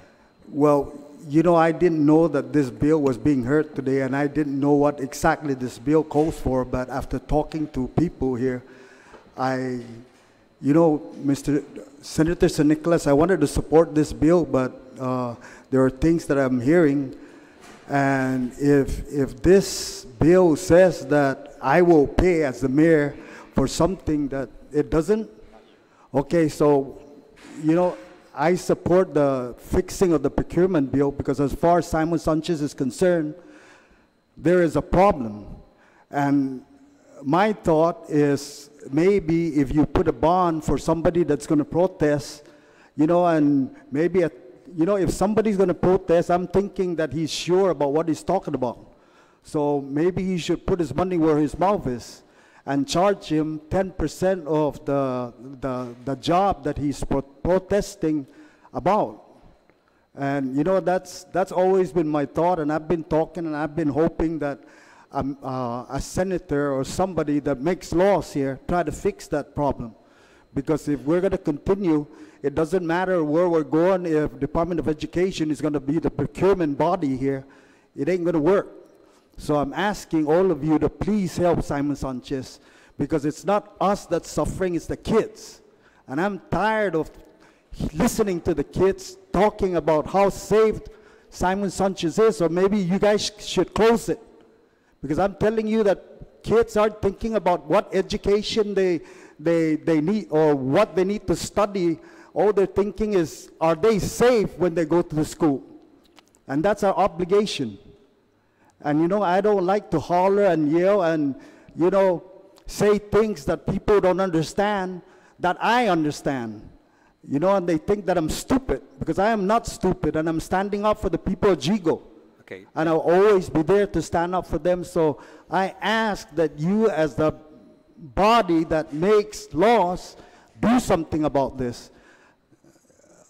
You know, Senator Ogden I think, is on the right track, at least changing what's going on. You're going way off from Bill 121. I understand your position on Senator, Simon I know, and I'm off it, but you know what? As the mayor of Jigo, I'm taking this opportunity, and you can tell me to leave now. Well, thank you. That I've set my piece. All right, thank you very much. Thank you very much. The Bill 121-34 will be deemed to have been duly heard. So if there's any further testimonies, written testimonies can be submitted up until 4 p.m. next Friday, December 22nd. Thank you. Next bill is Bill number 211-34, introduced by Senator Fernando Esteves. Senator, if you go ahead and introduce the bill. Thank you, Mr. Chairman. Bill 211-34 is an act to add a new Article 15 to Chapter 5, Title 5, Guam Code Annotated, relative to prioritizing the procurement of certain supplies and services. Mr. Chairman, Bill 211, or the Priority Procurement Act, provides an option for lawmakers to prioritize the procurement process for certain purchases and services that it deems necessary to protect the substantial interests of the territory, consistent with current Guam statute and procurement law. Now, Mr. Chairman, what we've seen, and it's been alluded to, has been a consistent issue with our procurement process. Hold on, and while hold on 1 minute, please. Can you please close that door?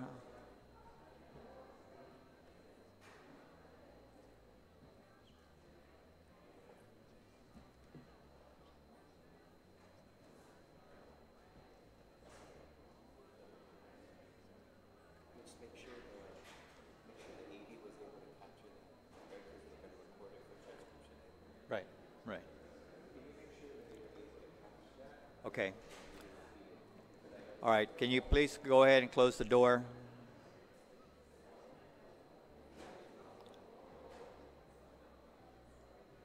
Please proceed. Thank you, Mr. Chairman. What Bill 211 aims to do is provide an option for lawmakers as the fiduciary responsibility for the overall finances of Guam with regards to appropriation. What we've seen time and time again has been that unnecessary procurement delays has had a financial impact on the public at large. And oftentimes it's the legislatures look to appropriate funding to address these issues that were not budgeted for. And if we look recently, Mr. Chairman, two examples. One was a recent procurement protest that went over 3 years regarding the procurement of dump trucks. Now, what Bill 211 does is just apply a cost recovery method for a failed protest in the form of a protest bond. Now, it doesn't apply to every single protest. Only a protest as determined by the Guam legislature through a very, very public process is in the best and most substantial interest of the territory, which is a job and duty of this elected body to represent the substantial interests of the territory. And how we aim to do that is just adding this enabling legislation into statute. The way it would work, Mr. Chairman, is if the legislature, if a senator introduces a bill that deems a specific procurement or specific project as a priority to the substantial interests of the people of Guam, it triggers a requirement for a protest bond. And with that, the legislature will make the determination in a very public process and weigh both the pros and cons and talk about it and get input and debate it on what the percentage of that bond should be. And that is not some arbitrary number, Mr. Chairman. That is going to be based on what our cost recovery would be with the foresight of a potential delay. For example, if there was a 3-year or even if there was a 1-year delay on new dump trucks for Guam Solid Waste Authority, then if the protest had failed, the government can recoup if the bond was forfeited and take that money and it becomes unappropriated funds that the legislature can appropriate to order new parts and to furnish the repairs of the existing dump trucks while we wait for the new dump trucks to come in and be processed through GSA and become part of the fleet. Or in the case of Simon Sanchez, if there was a delay and the protest failed and the bond was forfeited, the government of Guam, specifically the legislature, will appropriate the unappropriated funds towards Simon Sanchez to furnish repairs to keep it functional until a new school is built or whatever cost is necessary. So, Mr. Chairman, this is not to, despite what may be out there, the bill is not intended to deter process. It does not affect due process whatsoever. It remains intact. But what it does is just applies a cost recovery method for the taxpayers of Guam to ensure that if a company is just looking out for their own interests and protesting automatically because their competition got it, that if it's found not in their favor, allowing all methods of due process allotted to them, that the people of Guam and the taxpayers can recoup that money and spend it where it needs to go so that the taxpayer ultimately is not responsible financially for the delays based on business interests. Okay. And we can focus on government interests. Thank you, Mr. Chairman. All right, thank you very much, Senator. Signing up to provide testimony is John Thomas Brown, Ms. Irene Hill, and Maya Matanani. I'll get Irene Hill to provide oral testimony. There's a Dave Hicks. Oh, I'm sorry. It looked like an H-I-L-L. Okay. Mayor Matanani. Oh, Mayor Matanani. Okay. Mr. Brown. Thank you again, Mr. Chairman, Mr. Sponsor, and other senators. I'm here to provide testimony in opposition to this bill. One thing that this bill does is provide a law that the legislature may pass to prioritize something. In other words, it doesn't enact anything. It gives the power to the legislature to prioritize. That's it. They can do that anyway. They don't need this law to do that. So we've got a law on the books to allow the next legislature to do something or this legislature to do something that's within their inherent right to do in any event.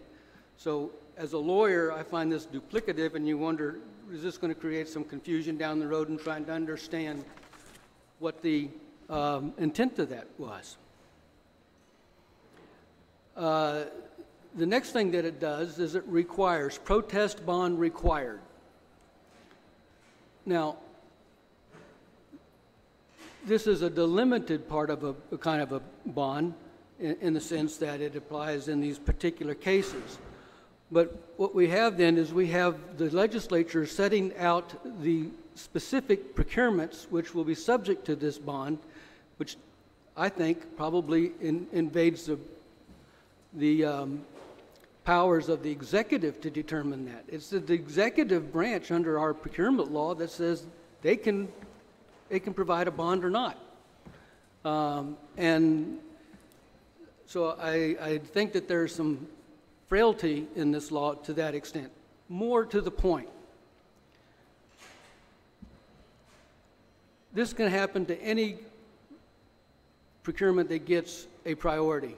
If this starts, this is a thin edge of a wedge to put a protest bond on any protest that the legislature wants to pass by what, 2 people? You know, and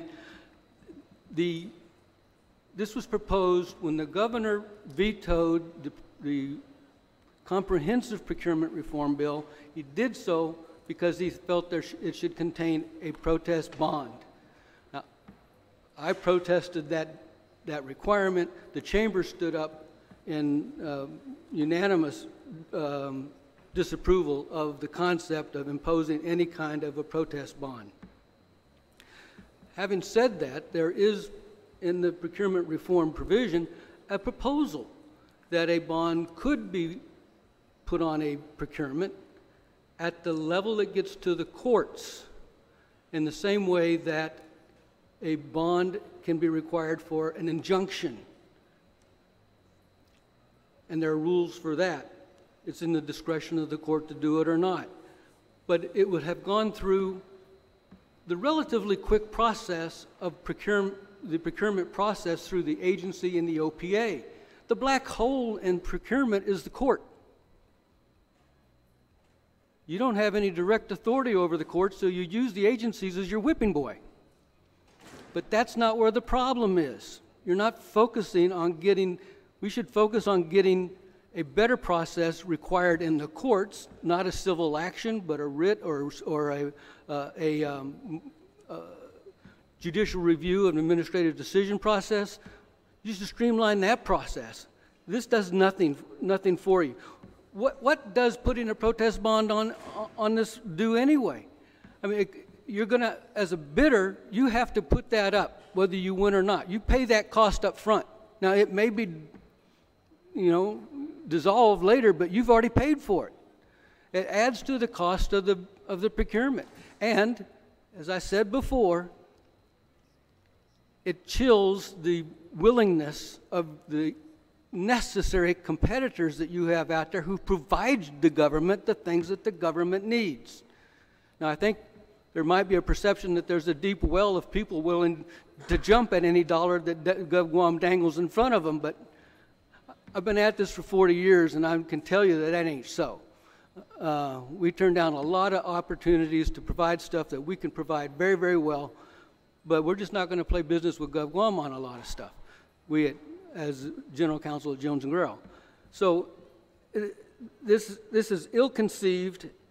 It's got an entitlement to cost in its 3rd section. You're adding to the kinds of costs that just don't exist yet and hopefully never will in procurement law. The law now does provide for costs. It's the cost of the process, not the cost of the damages. The procurement, the protester is going to be held liable for damages for, delays to what? To when the award is made, or you're talking about delaying the process. You're talking about post-award damages that you're going to push on a protester who doesn't even have the contract. It's overreaching. It's expensive. It drives away competition. And I don't understand what it sets out to do other than to punish somebody for protesting, which is their right. Now, we've heard today in the prior bill about frivolous protests, and they should attract some kind of penalty, and that's exactly what this is. It's in the nature of the idea that there are all these frivolous protests that are causing these delays. I got to tell you, they're not frivolous. And evidence of that is that OPA has been hearing appeals since 2005 and has not found one frivolous protest yet. So what menace are you trying to cure? The public auditor, Doris Brooks, is famous for having said that this is an urban myth, this idea of frivolous protests. If the government has done something wrong, you have the right to protest and have that corrected. And if you don't do that, if you don't have that right, the government can continue to do things wrong with impunity. There's no real-time policing of the procurement process except through the procurement protest appeal process. So if you want to keep procurement clean, you're going to want to make it easier to protest. What we want to do is try to make the protest decision-making process faster. There are means to do that administratively. There are means to do that judicially. We're not paying any attention to that. Thank you. Thank you, Vetch. Thank you, Mr. Brown. Ms. Hicks? Turn on your mic, please. Sorry. Buenas, Senator Ada, Terlahi, San Nicolas, and Estevez. I'm not in favor of Bill 211-34 in its current form. We have a local small business, America's Best Electric Mart. After being in business for 15 years, this is the first time this year that we did a protest. And this was after a lot of deliberation. We were reluctant to even protest the bid. There were several things we needed to consider: our relationship with this local government agency, the time and the cost to protest. Why did we decide to protest? Well, let me give you the details about the bid. We submitted a bid. At the time the bids were opened, we were the lowest bidder. 2 months after, the bid was canceled. The government agency decided to cancel the bid and rebid the items. Now our prices were known to all the bidders, and that gave us a disadvantage. So we did a protest against the local agency. They denied our protest. Our only other, thing to do was protest to the public auditor. And the public auditor found that the local government agency was untimely on their canceling of the bid, but we were not awarded our attorney's fees, which cost us $8,000. So for us to do a bid protest was very expensive on our part. And that's just because we wanted to, show that this wasn't right. There was a reason why we were protesting, and it wasn't frivolous. The bid was over $1 million. And that bill, your bill, would put a threat of an additional $10,000 to $250,000 on our business. And I don't think we could afford that. We would lose. I mean, we would probably have to shut down. And we're a small business. We have 15 employees. We've been here in the business for 15 years, and we're trying to do right by our employees and by the local economy. Now, the bonds themselves aren't free, and not everybody can be able to bond. We know that there's several businesses that don't have access to bonding, so where is the justice whether they cannot afford to bond and want to protest? They won't be able to do it. Additionally, the 1% to 25% is particularly high, considering most government bids are very competitive, and most winners, maybe their 2 to 3% is what they're making off the bid. So, for us to risk 25% on $1 million for 3%, we wouldn't do it. It seems you're penalizing the wrong group for project delays. Your bill is a threat to businesses that would legitimately protest valid concerns. While there will always be legitimate differences of opinions and different legitimate points of view, if procurement law was followed and procurements were transparent, you'd see less protests and less project delays. So maybe it's let's go back to where the procurement was, fix up the procurement process, because everybody's, they're protesting because something happened on the bid. And then I also have questions on the bill. I'm not clear on who decides and defines what is an substantiated protest. What exactly is a high priority bid? Will there be one definition for the high priority bid, or does every agency provide their own definition? Will the legislature be reviewing their definitions? Because I envision many bids being considered high priority, and at that point, who can protest? This will make it very costly for a small business like ours to consider protesting. I can't support this bill. I'm afraid it will harm my business for protesting legitimate concerns of the bidding process. Thank you. Thank you very much, Mr. Six. Mayor? Just for the record, I'm Mayor Matarani of Jigo.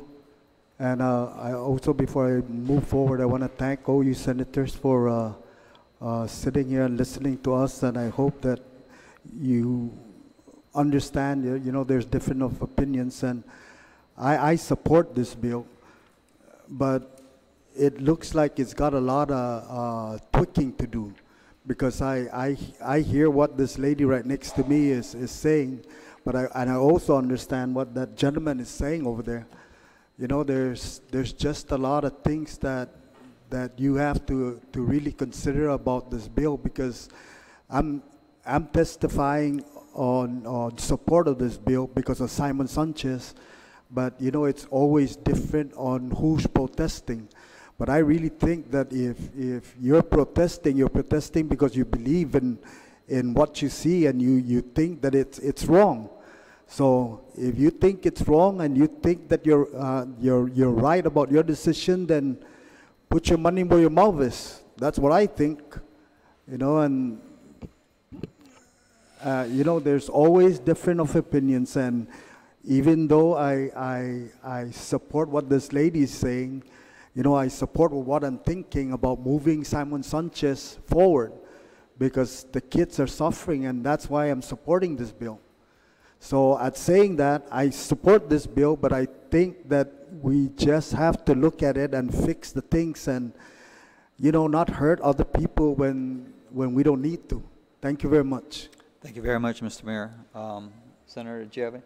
All right, just for clarification of points that were made, now counterpoints, please. We got to move forward. Okay. Thank you. And to your point, Mr. Mayor, it's not necessarily a counterpoint, but to what you were saying, the bill is just very specific projects that meets the substantial interests of the territory. So in order for this to happen, they would have to pass a public law. There'd be a whole nother public hearing, maybe multiple public hearings. People would come testify. Everything will come on the record. They make the determination that it still has to get voted on in the legislature. I had a question for you, Mr. Brown.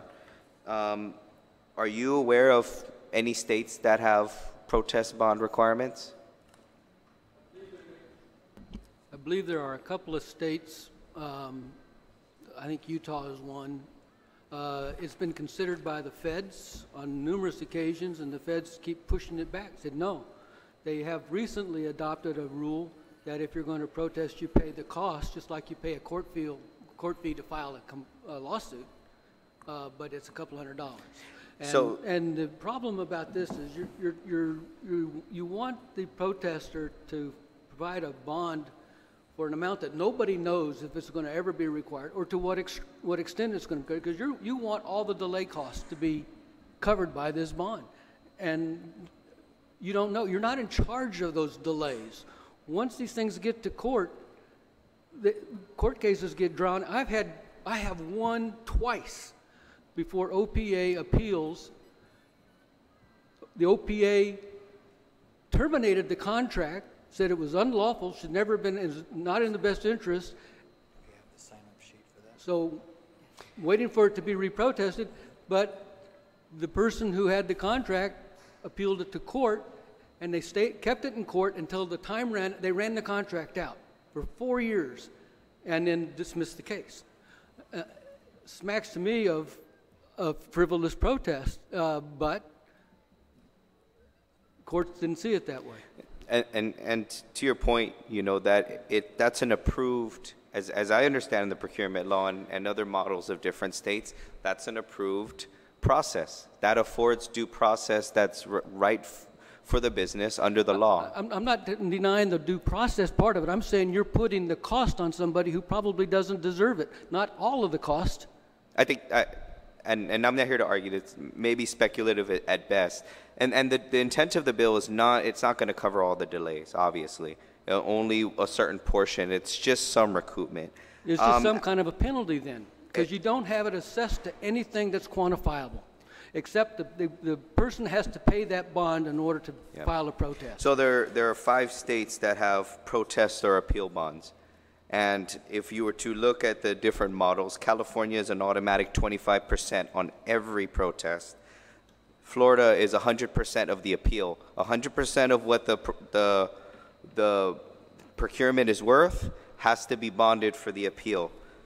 Tennessee, Nevada, I believe are 10%, and Iowa it's 15%. And that's on every single project on any protest. Right, 45 states then, And what Senator. we're asking for Guam, specific to Guam, because we are the Guam legislature and focused on issues here on Guam and what matter to the people of Guam, for the people of Guam, is that there are issues right now with our procurement where there's an automatic protest, where businesses don't always have a reason to protest. And I think it's been alluded to on multiple testimonies, again, on the record, that businesses will automatically just We're debating, protest. Senator. We're debating. Thank you. All right. And so, to a couple of points that were made, the legislature absolutely has a fiduciary responsibility for unintended and unanticipated costs. Unanticipated costs because of delays, it's a thing, it's real.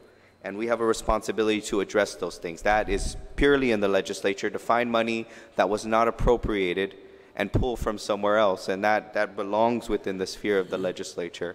So cost recovery is absolutely within the sphere of the fiduciary responsibility of the legislature. Now, Ms. Hicks, I understand the contention and the difficulty, and with regards to the bond and the issue that you had and the protests you went through, the attorney fees that you had to pay, were you able to expense those as a cost of business on your taxes at the end of the year? Please turn on your mic. Turn on your mic, please. Sorry. I'm sorry. I could have used the $8,000 for something else for our business instead of spending it on attorney's fees. So yes, we could have expensed it out. Right, Mr. Brown, is bonding not even just protest bonding, but is bonding a typical practice in businesses and contracts, government contracts, depending on the scale? It's required for all supplies and services and construction to post a bond. In terms of supplies and services, it's a 25% of the contract value that they have to put up. And in case of construction, it's 100 to even more percent of the contract price. Is that the performance bond that you're That's talking about? Guam procurement law. That's the performance bond you're talking about. But Well, they still it's a have. performance bond in the case of construction. Well, when you look at the bill, at the law 5212. I understand, but the law it's right both a performance and a bid bond. Bid bond, that's right. The law requires those two bonds now. Yes. So when a bidder submits a bid, they have to accompany that with a bid bond. Yes. And then when they are awarded, they have to post a performance bond. In construction, but the bid bond serves as a performance bond also in supplies and You're right, it services. transfers over. Okay. And so bonding is not, bonding is not absolutely out of the realm of possibility in procurement. I'm looking at this. And another question for you, Mr. Brown. The cost of obtaining a bond, if you can answer this question based on your experience, the costs of expending a bond or obtaining a bond, are those expendable as a cost of doing business on the taxes and deducted from your gross income? Well, only if you have profits. Only if you're profitable. Understandable. Now, do you have to be financially solvent as a business to be able to obtain a bond? Well, in the eyes of the bonding company, you should have the ability to repay it, yes. But it does, though, and it speaks to what was said, by the lady next to me, that if you can't put up the bond, you can't bid. If you can't put up the price. And there are a lot of people, it happens particularly in the large contracts where you get the big problems of these delays. We're not talking about a bid for paper. We're talking about a bid for power stations and $300,000, $1 million fire trucks. Those bonds get very, very, very expensive, and it's hundreds of thousands of dollars at stake, and it ties up the amount of bonding capability that a contractor has. And that's only if that's based on a performance bond. So the bid bond and the performance bond, right, which covers the work. So it only provides for a small recoupment from the government in the event that the contract is not performed as was agreed upon in the contract.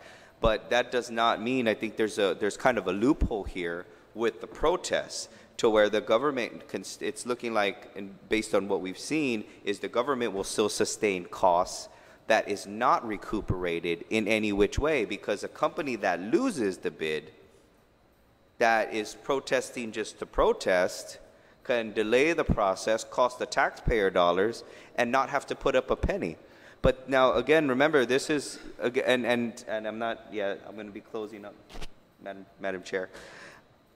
Again, just to, my final note on the matter, is this only applies to very specific contracts that will be debated very publicly, and everyone would have public input, that is in the substantial interests of the territory. It's not going to affect somebody getting paper. It's not going to affect something small. And at least within this body, I can say that the only way I would deem something of substantial interest is if it affects or can cost the taxpayer dollars that was not appropriated for due to the delays. So that's really, it's just a cost recovery method. So thank you everyone for testifying. I took notes, and if you can please, if you don't mind, I'd like to get your contact information so we can maybe talk on more points and I can get more perspective as we move forward.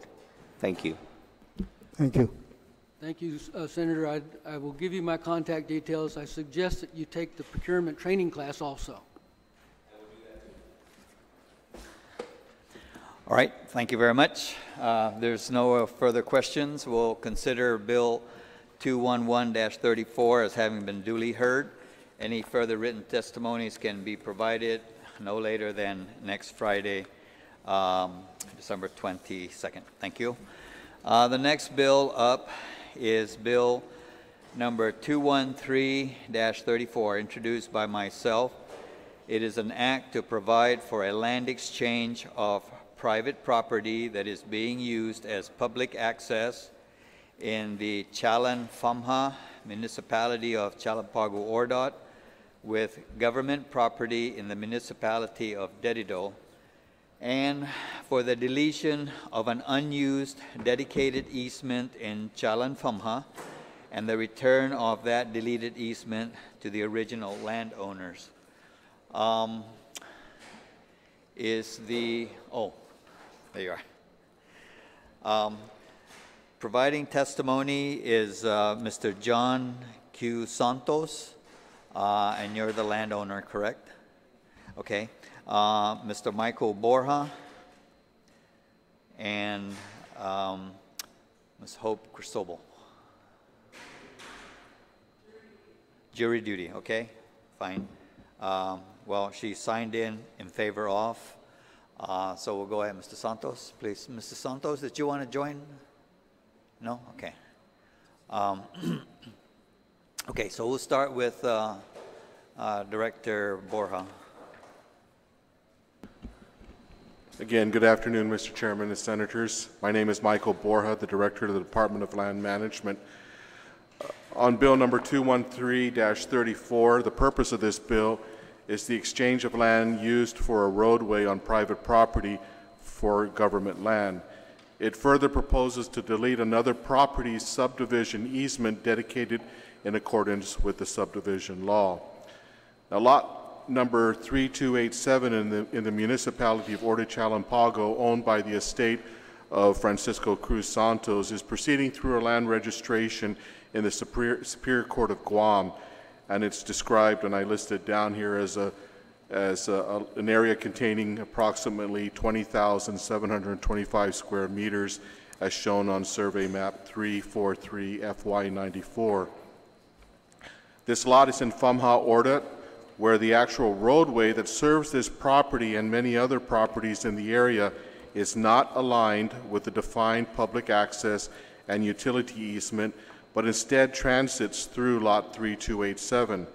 The survey map, which I've also attached, number 343 FY94, is also shown with an overlay that I attached, just to give you an idea where this encroachment is at.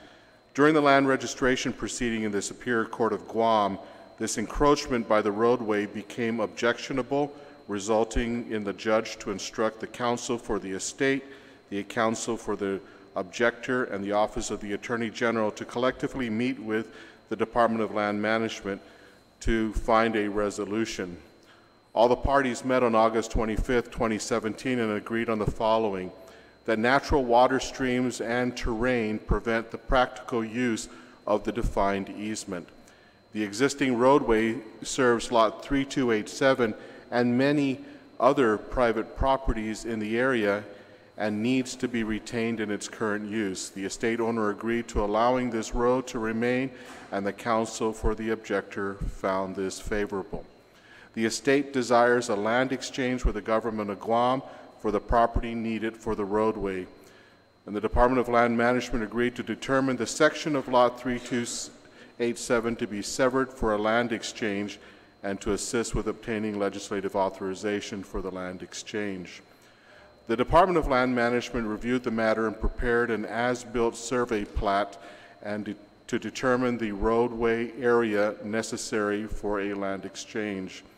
Attached is the preliminary land management survey plat, sketch number 1877, which reflects the property around the encroaching roadway to be exchanged. This bill should be solely for the purpose of a land exchange authorization, so the existing roadway could be converted into an easement in exchange for government property. This should satisfy the court's concern in the land registration for Lot 3287. In this matter, the Department of Land Management supports the bill. However, the Department of Land Management objects to Section 6 of Bill 213-34, which seeks to delete the subdivision easement from an adjacent property shown on instrument number 309892, which is really survey map 112 FY80. The easement being requested for deletion was created as a necessary element of the subdivision law when the property was subdivided and approved by survey map number 110 FY79. This is a shared encumbrance for the benefit of the public. As stated earlier, the natural terrain of the area prevented the use of the easements for use as a roadway. However, all easements are needed for the purpose of water drainage and potentially for future mitigation of the region. Additionally, to allow the deletion of this easement would fracture the purpose of the subdivision law and potentially set the precedent for other similar requests. Since this bill is to satisfy a court order in a land registration case for Lot 3287, it should only concern the land exchange for the roadway that encroaches that lot. We appreciate the opportunity to provide these comments. And again, I had numerous attachments for your review on this bill. Okay, thank you very much. Mr. Santos? Good afternoon, Mr. Chairman, members of the committee. My name is John Q. Santos. I am the administrator for the estate of Francisco C. Santos. I'm here regarding Bill 213-34 LS. These are some of the concerns that I have regarding Bill 213-34 LS.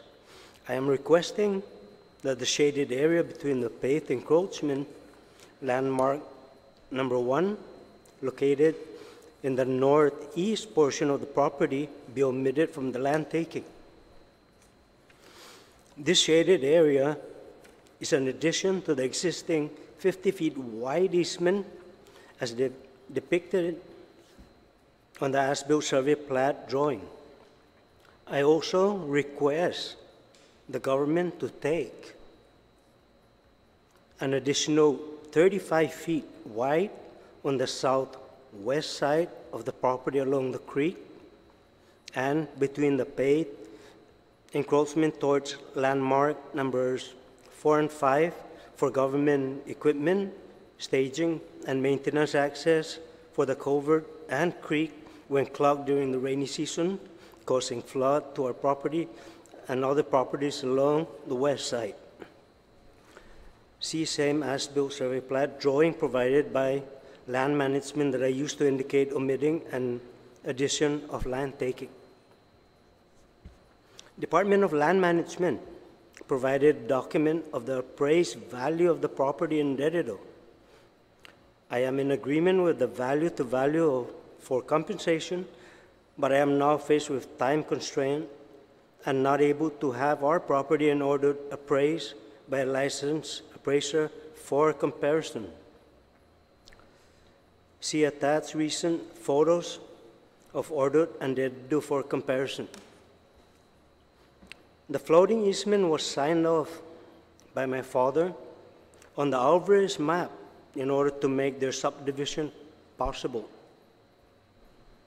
But their family did not attempt to utilize the easement to provide access to their subdivided lots and was an oversight by the government. On our map survey by Perry and Associates, my father never signed off on the floating easement, which was never registered or legally deeded to the government. According to land management, my father was in no position to grant any easement until the property is registered under his name. To this day, the property remains unregistered. I have no issues with Section 6 of the bill for the return of legal easement lot number 3452-9 back to the original landowners. However, it is only fair that we all be treated equally and the floating easement on lot 3287 be also returned back to the Santos estate. I am seeking compensation in the form of land exchange for the floating easement, the encroachment, the additional land taking, and the property taxes paid in the entire lot for the past 28 plus years. I am also seeking compensation for all legal fees incurred to resolve the encroachment issue that we did not create upon ourselves as part of the land exchange. See attached photos of garbage accumulated during the past 28 plus years that we inherited due to illegal dumping throughout the property, which we paid for collection, sorting, removal, and proper disposal. See attached photos of our current property in order after major cleanup and ongoing maintenance. See the latest photos of the property of Dededo for comparison for land exchange. The property in Dededo lacks infrastructure, access road, power, water, and phone lines. The property also consists of various garbage due to illegal dumping and abandoned vehicles which needs immediate attention, along with financial burden to resolve these issues. It would be reasonable for me to accept 3 lots in Dededo for the taking of land in order, legal attorney fees, encroachment issues, property tax we paid for the last 28 plus years, and that to include floating easement, encroachment, and infrastructure. The cost to grow up and grade the Dededo property for access and lot development, pay all utility installations, garbage disposal, and abandon of vehicle removal. I would like to thank the committee for consideration on my request, and also thank you all for your time and attention. Thank you. Thank you. There's some new information here that was brought up at the hearing, which I was not aware of at the time that the bill was introduced. I thought it was going to be as simple as you know, 4,000 square meters of private property that is currently being used as an easement, and then to exchange that with Derido. The testimony that you have provided is asking for, in addition to that, other things. That's going to require that we're going to need to sit down after this hearing, to sit down to do a markup with the director, to take a look at all these things. The other part is the Director Borja, you indicated the defined easement right now serves other than just what it was intended for originally as an access easement. You're saying it also serves as a runway for water, as a waterway? Well, it's quite obvious why the road is where the road is, because it's the path of least resistance. And that's because water goes through the area where these easements were defined and created. And like you said earlier, Senator, the flavor of the discussion has taken an abrupt change since our original meeting, and none of these were in consideration of what Mr. Santos's testimony is. So I think what we're going to need to do is we will need to do a markup, sit down after this hearing. We'll sit down and we'll sort out these issues. I know that one of the things we're going to need to do is we're going to need to probably separate the two issues. One is the land exchange, which was the original focus of this bill, to keep that intact in this particular bill here, to see how we can resolve the land exchange. The part about returning the defined easement, and to return that to the original landowner, that is, right now in looking at this, I don't want to cloud the land exchange issue of the easement that is currently being used. I don't want to have that clouded with the deletion of what was originally the defined easement. So we will be getting in contact with both so that we can sit down and just get a clearer picture, because there's a lot of technical, quite honestly, there's a lot of technical issues that it's going to need more discussion, okay, about the floating easement, the additional property that's being used by the government to stage their equipment, that gray area that you referred to, and we're not going to sort that out here today. So at least we've started this conversation, and we'll come back again to it fairly soon, not next year, but fairly soon, to continue that discussion and get it further defined, okay? Senator, did you have anything? Vice Speaker? I want to be clear, so we will have another public hearing on this bill? Well, depending on the markup, if as a result of the markup, the changes are substantive, then we may decide to do a second public hearing on it, okay? Right, well, then if I may, Mr. Santos, thank you for your testimony. I think what you want is clear, and it's not exactly reflective of what's in the bill. So I agree with the sponsor that it requires additional work. Hopefully they can, but yeah, the number one issue is that the bill calls for an area exchange of land with the property in ORDOT and property in Derido. It does not require the value of legal fees and all the other value that you have suggested in your testimony. So that's one big issue. And Director Borja, yes, could you please clarify that he's saying that they were not allowed to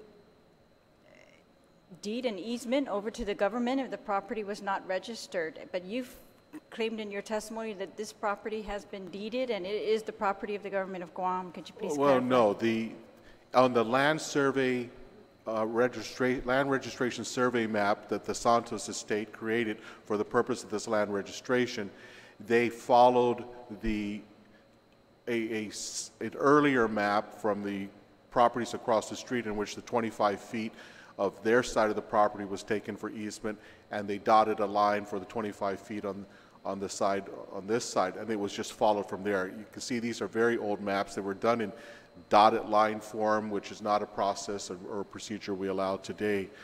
I just wanted to let the committee know that the Department of Land Management in this land registration case was actually viewing this roadway in a different way, and it was only recently that we shifted our attitude of trying to do a land exchange, whereas when it's a land registration process, all sides can declare whose properties are whose, and the government was viewing this roadway as the easement, and to then declare it as an easement, and that the property owner would then have to take whatever remains back.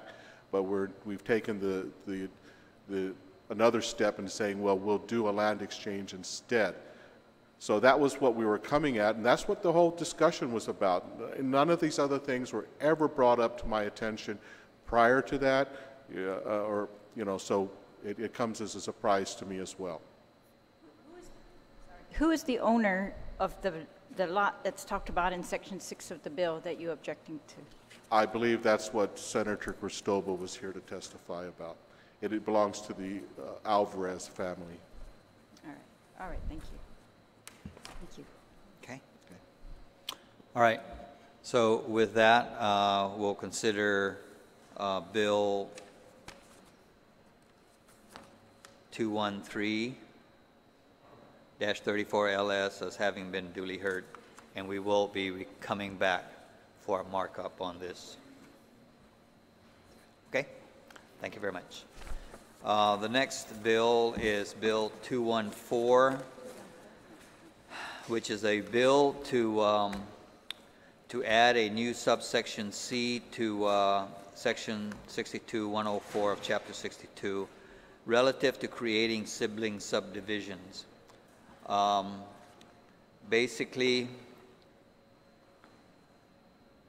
okay, we have signing up. Well, basically, what the creating the sibling subdivisions does is it actually mirrors what we have right now in the law books, which is the parental subdivision, wherein a parent can, when he subdivides his property to his children, the law allows certain developments to be deferred until a later time. We have come across situations now where a sibling was given property and now wants to distribute that land to his other siblings, but the law does not allow that individual the benefit of deferring some of the improvements that is required by the subdivision law. Mr. Borja, and we have Mr. Alejandro Viloria. So Mr. Viloria, if you step forward. And we'll go ahead and we'll start with Director Borja. Thank you, sir. Bill 214-34 is intended to create a new exemption to the subdivision law called the sibling subdivision. Currently, the law is specific to allow land owned in fee simple to be passed down to parental or maternal descendants and exempts land density requirements by setting the minimum lot size at 669 square meters, with or without the availability of public sewer utilities. This exemption is permitted throughout the island regardless if the property is located inside or outside the water recharge resource areas. The standing intent of the descendant's estate, or commonly known as parental division of property, was to afford an opportunity to landowners with limited land resources the benefit of passing land legacy to their children and their descendants. To exact this intent, the law further asserts a time restriction where descendants are not permitted to sell, lease, in any form or alienate their deeded land for a period of 5 years. The parental subdivision component of the law was clear in its intent to allow passage of land ownership to descendants without conforming to the subdivision law. This now desires to extend this benefit to sibling descendants of a property owner. The original law had two major elements: ensure street and utility development associated with the subdivision remain consistent with the subdivision law, and that the subdivided lots have a 5-year alienation clause. Various amendments through the years, however, these components remained consistent. Yet each amendment implied a need to lessen any burden and hardship on land subdivision. Bill 214 now proposes to extend this exemption opportunity to siblings. And if the intent of this revision is to further encourage properties to remain in family hands, as may be culturally embedded, a culturally embedded attribute, then we find it proper to support the bill's intent. Unfortunately, we've seen what appears to be an exploitation of the section of the law where land developers engaged in small-scale, single-family home development and have used this law as a means to subdivide lands into the smallest lot size possible without having to install appropriate utilities, especially public sewer connections. The Department of Land Management proposes the following changes to this bill. On page 2, line 11, to change the current alienation clause for the parental subdivision from 5 to 7 years.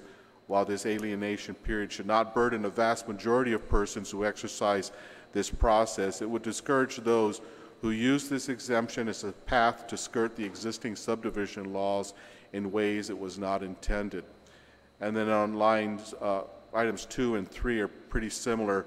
Basically what we're doing to this sibling subdivision is then, and to the parental subdivision, is adding a bond that would be required. Okay, I think we have a problem here. The version that you're looking at, I think, is the as corrected. I mean, the as introduced. We are what the panel members have up here is the as corrected. Oh, so okay. what happened? Yeah. So what happened was legal counsel, because we made just one change to sections A and B. He deleted that, and we are just now adding. So the version that everyone has here just talks about. Can we provide a copy of the as corrected version? Yeah, I'm sorry, I was not able to see it's that. okay. No, it's not your fault. But what I will do is I'll modify this Yeah. testimony in lieu of that new bill. you should have a copy of the as corrected bill here.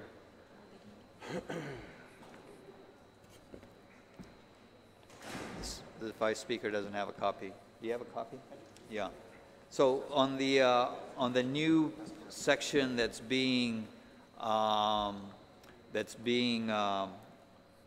proffered here, what you're looking at what specifically in that new paragraph C are you looking to is land management looking? Okay, I see. You only included a new section of the Correct. of the law. Okay. Yeah. That there be a bond. So item number 3 would be the applicable portion where we inserted, where I have highlighted and underscored 120 a bond, a secure bond. It says to secure bond. It says that, but it doesn't state in the law how much it should be. And again, this is to ensure that the improvements to the streets and the utilities as required by the subdivision law are actually accomplished. And then it doesn't state in here how long this reasonable period should be, and so it should be, we say, about 3 years for them to do the improvements. But Senator, if I may, I would like to review this change here, and then I'll submit a modified statement. But basically, what we don't have an override. I mean, we have no problem with sibling subdivision as in general. We just want to make sure that there are certain elements that may be in place, for example, to change the alienation period of time for the parental, if we can do that in this bill, from 5 to 7 years, and then you have a 25-year alienation for the sibling. I mean, we're not going to object to that. It seems quite high, But the intent for these subdivision, parental subdivision, was really to give the landowners who really are not fully equipped to do a full-on subdivision, and their sole intent was just to give the properties and pass it on as legacy to their children, and it was giving them an opportunity to do that.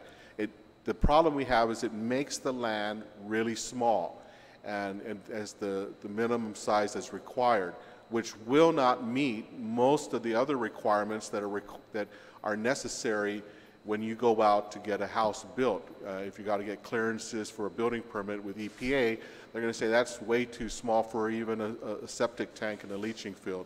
Therefore, you're supposed to have sewer at a size that small. And what we're finding, however, are some violations or people using it as a loophole. And it's not the families, it's done through just other ways that some people are buying up property and getting it subdivided through this process and then holding out and selling off the properties with houses on it that don't meet our normal requirements. So that has been the concern for the planning division at land management, where we see that, you know, yes, they're building a home under the subdivision, the parental subdivision law. However, you know, they don't have all the requirements that a normal lot should have as far as size goes for leaching fields and septic tanks and whatnot, because there's no sewer there. So that's why we want to make sure that this exemption that people would like to use is really restrictive in that it keeps to that family. It's not intended for them to divide it up and then start selling it off, and they can sell out more lots than they normally could if they did a normal subdivision of the property. Okay. All right. I apologize that the version that you were writing a testimony on does not match the version that the members are looking at. But let's hear from Mr. Viloria, and then we'll kind of figure out how we're going to move forward with this. So, Mr. Viloria, please. Senator, my name is Leandro Viloria. My parents gave us pieces of property to 10 siblings. Each property was subdivided, and when they subdivided this property, each one of us was supposed to have 9,989 square feet of property. Square meters. But the problem that came about is when they changed the law, I cannot get this property subdivided. And the reason for that is because it didn't pass its standard of what it's required for. Okay? So I can have a deed of gift, but I can't have a title. So the problem that I got right now is, here we are, there's 3 brothers, or let's say 2 brothers and sisters that have a property in one lot. But none of us can have a title because of the requirements. My brothers and I decided to subdivide all the properties to my sister's brothers and 3 adopted kids.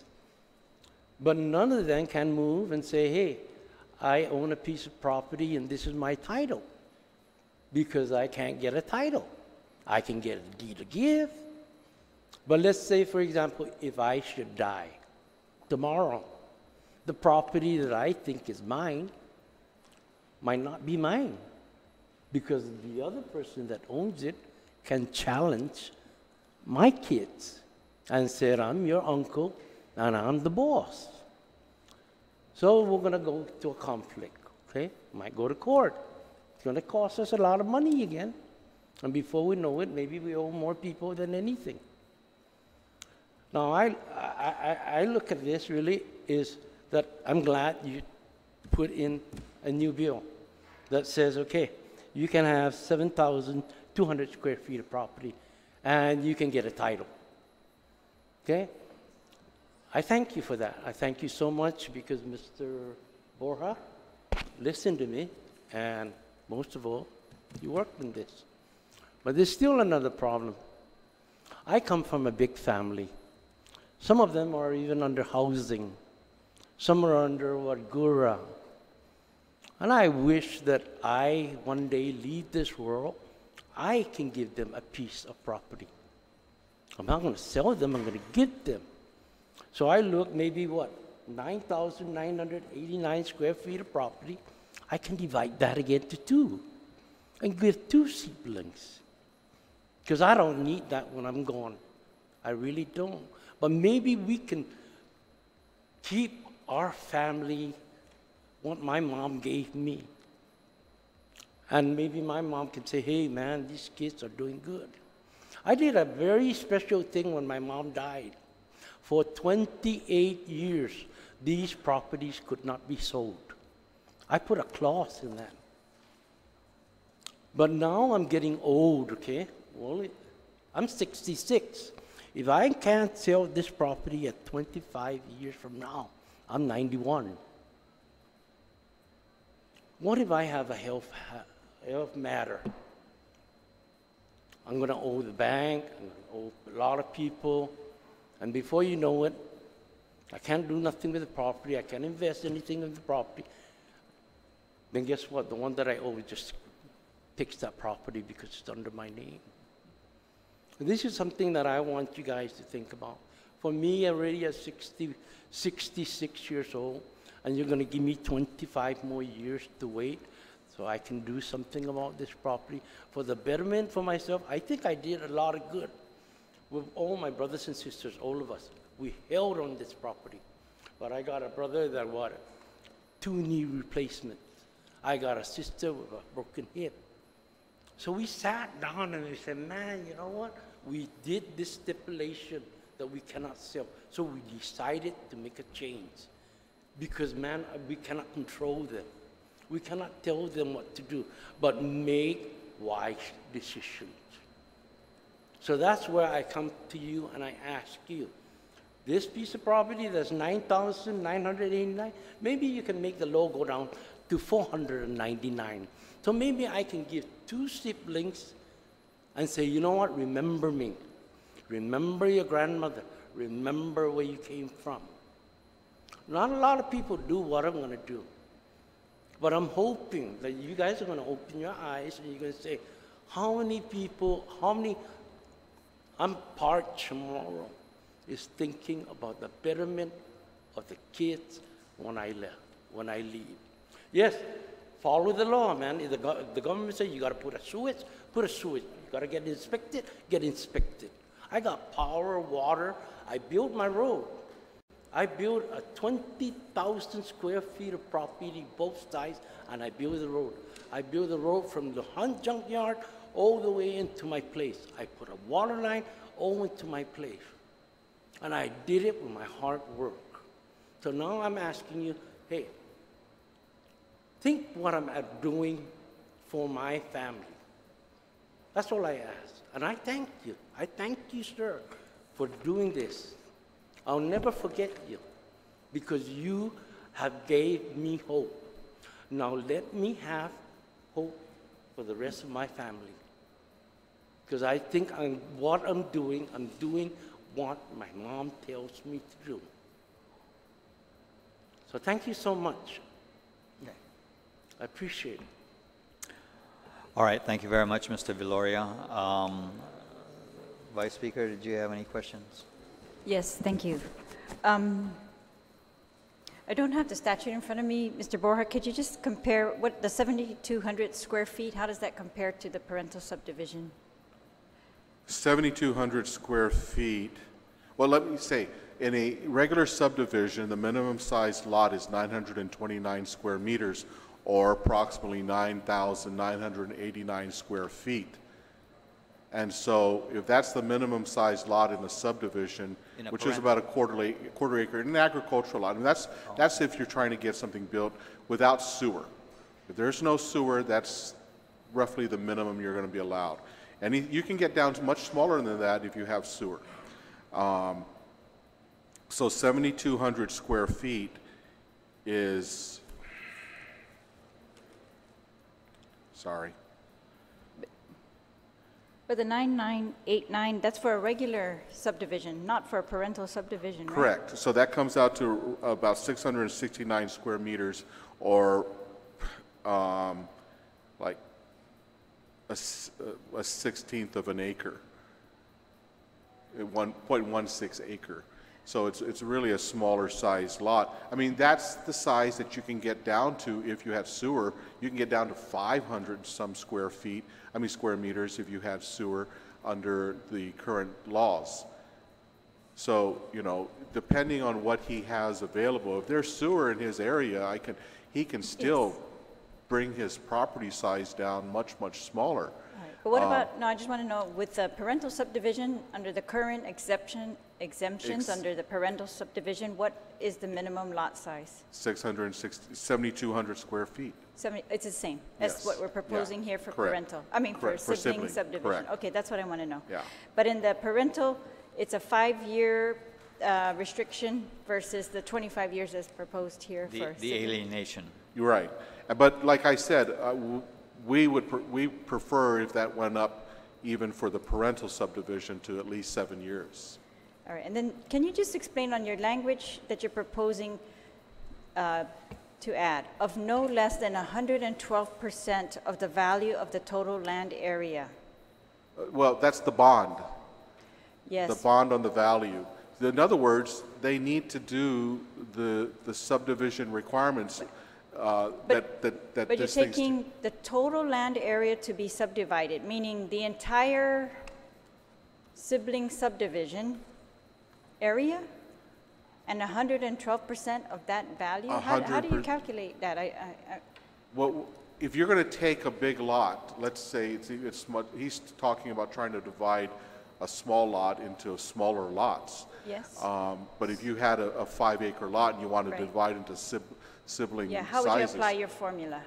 You would take the cost of that 5-acre lot and the appraised value. Appraised value of the 5 acres, and then it says do a bond, secure a bond for 112% of that value, and then you know it's returned back if you get it done within the 3 years that we're saying you should get the infrastructure put in. Because while we have allowed this to happen, and they have done affidavits saying they're going to do it, it doesn't get done. So, you know, they're taking advantage of something that's being provided to them, but they're forgetting the rest of the things. I understand your concern, so I understand why you want to put a 3-year. I'm not sure how we're going to enforce that. Maybe if you have a suggestion, what happens if they don't do it in 3 years? But still, I guess I just want to know. So we get the total value of a 5-acre entire lot to be subdivided, and we take 112% of the value of that is what they need to put a bond up just for the road? And that's for the parents. That's what the parent or whoever's doing the subdivision would have to put up as a bond. And in this case, for siblings? In this case, whoever the lead sibling is, the administrator of the estate, I don't know. All right. In this case, Mr. Villori, you're not giving or subdividing that lot for your children. You're subdividing it for your family. My whole family. There's 30 grants. I would love to give. Okay, but they're not your immediate children. No. Okay. All right. So that's or his siblings. It's siblings and their representatives. Yes, siblings right? and also. Yeah, they're heirs. Yeah. Okay. All right. Senator, you know, like I said, if I stand at my property and I put 2 containers in both sides of that property, somebody can live there. I understand. I understand the concern, Mr. Villori. Yeah. I'm just going to need to sort this out because eventually, when it gets out on the floor, I need to convince 7 other senators that what we're doing is right. Okay, and I can't process all of that right now. If I may, I agree with the intent of this bill, and thank you for your work on it. And I commend you, Mr. Chair. I just have questions about the details. The 25 years, the square feet, the percentage, the formula that you're proposing. But I'm sure the sponsor will work those things out. But otherwise, I think allowing the same exemption for a sibling subdivision as we are allowed for parental subdivisions, I agree with the director that if this helps to keep the property in the family, I am in support of that. I guess it's a little bit tricky if, well, but I am supportive of that. I think I'd like to know if this can be applied to estates, because normally that's when the siblings need to subdivide it, is when they've received this through an estate, and maybe before that's closed, if they could get that done in that process, that would be better. Thank you. Yeah, I just had one more question. Mr. Viloria, were you raising an objection to that 25-year alienation period? Yes, sir. And so you think that you should be able to, if you decided, or if any of the siblings decided to sell the property, they should be able to do so sooner than 25 years? Let's say if I give it to a sibling, okay, I would like to have a restrictions for them. Right. Okay, but if it, I don't know, sir. Okay, right now at my age, I don't know what's going to happen to me. But what if I do need health care or what? I can't dispose some of my property to take care of myself. Okay. I think I've done pretty good for holding these properties for 28 years. Okay. Are you going to add another 25 to me? It's not what I want. We just need to take a look at this closely, because this is not this case is not unique to you. Okay. And so, I got some of the dealer kits that I put out, and it showed the stipulation that that for 28 years. Okay. So the committee will be getting back to you, and also will be sitting down with the director to take a look at the additional changes that also land management is asking. I thank you, sir. Okay? I thank you. All right. So we'll consider Bill 214 as having been duly heard. Thank you very much. And thank you so much, sir, for doing your best. Okay. We're going to go ahead. Thank you very much. You don't have a question. Okay. Now we're going to go to Bill 215, which is an act relative to creating the Guam Ancestral Lands Commission Survey Infrastructure and Development Fund from the lease proceeds of leases of Apra Harbor Reservation F-12 and parcel N14-1, which is the Polaris Point parcels, and to authorize uses of the funds. So with that, Mike, were you going to? We have Louisa Westling?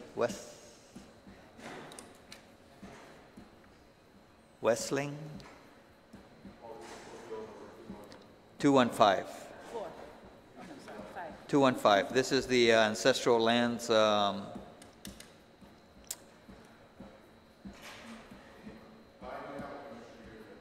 Right, yeah.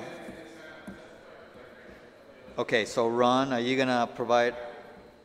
Okay, fine. I noticed the other two had to leave. All right.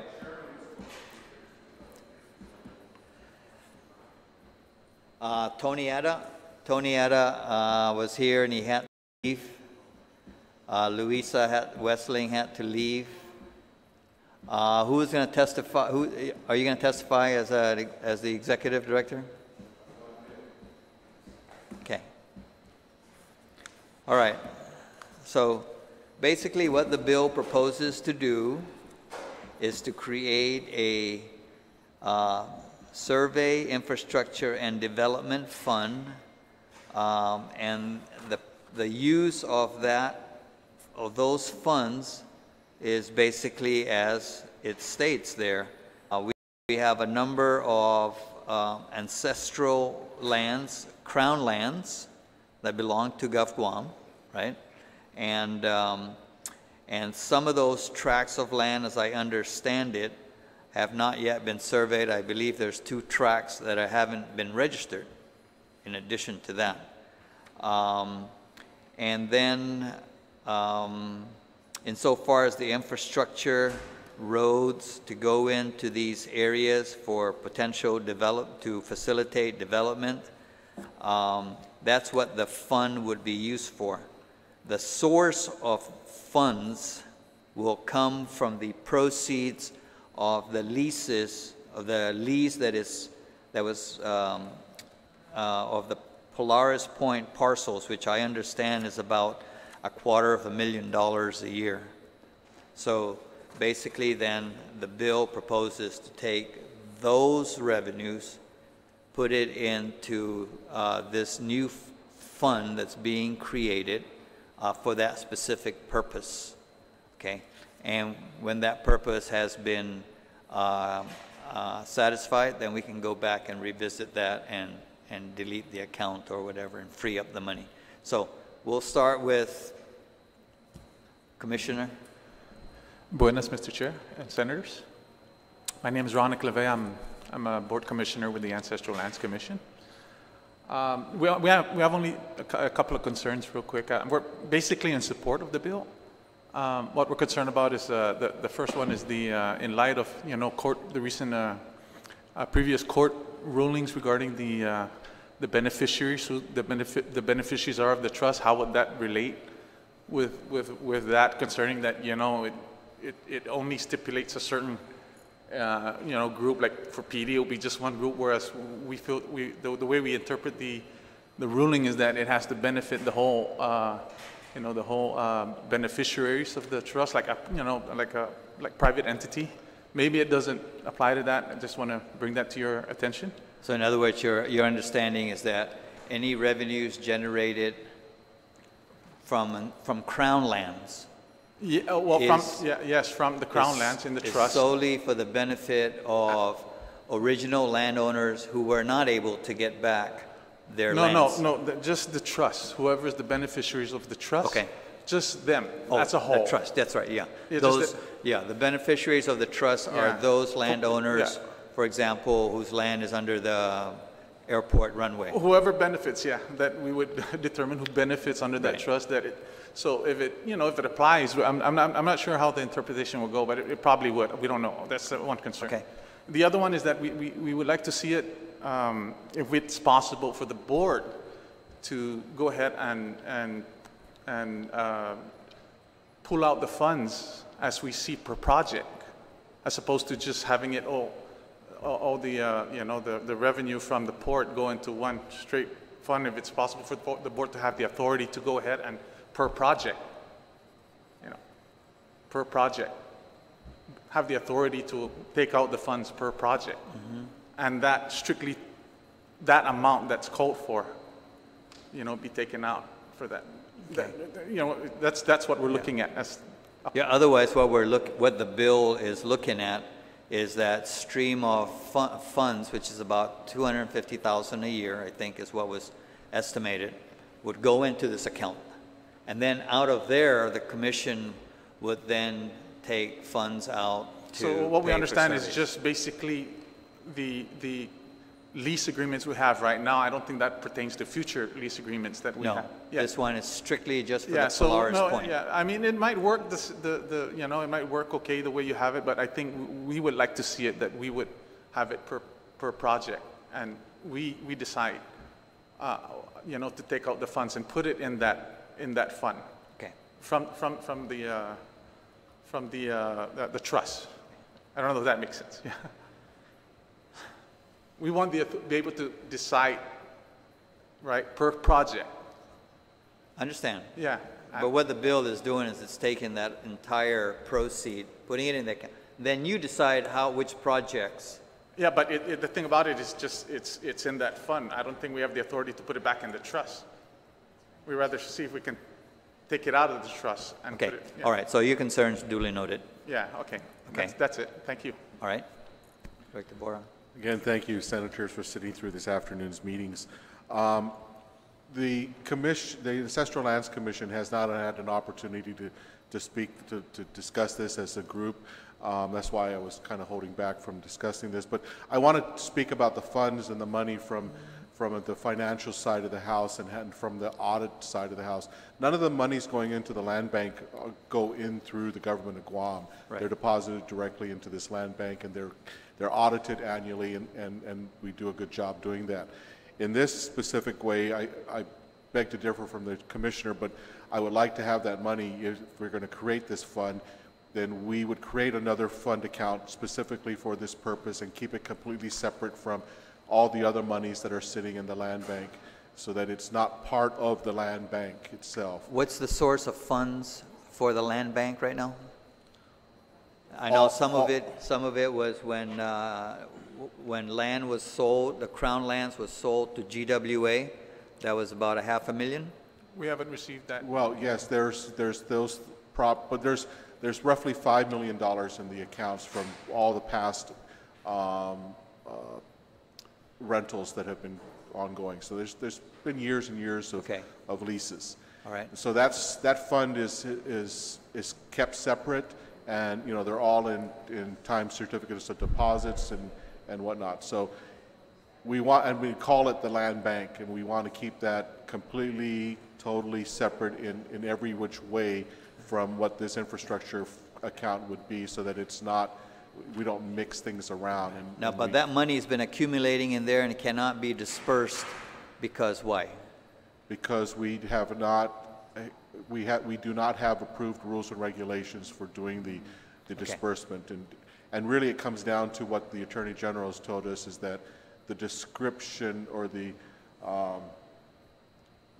beneficiaries has to be really legally described by law, not by what the commissioners decide who gets what. So that's the only reason it hasn't been distributed. And so we put them into multiple CDs just so that at the time it ever comes up, as they mature, we can pull them and make the distribution. But that's really the only concern I would have, is just for the purposes of audits, just to keep that as a separate fund, all on its own, and that way it can be managed, and we know exactly what it is, and there's easy ways to reconcile that. Understand. Okay, Vice Speaker. Yeah. Thank you. First of all, are these two properties Crown lands? So the Apra Harbor Reservation F12 and the Polaris Point parcels, parcel Yes, N14. they're all Crown lands. They're Crown lands. So are the proceeds, the $250,000 per year, currently going into your trust? They're going to the land bank. The land bank, yes. So they're currently going in there. So this bill would, instead of them going there, divert them into a special account, and it is a special account. Correct. For purposes of infrastructure, paving the roads, commercial development of other Ancestral Land Commission properties, and the administrative, operational, and financial support of the ALC.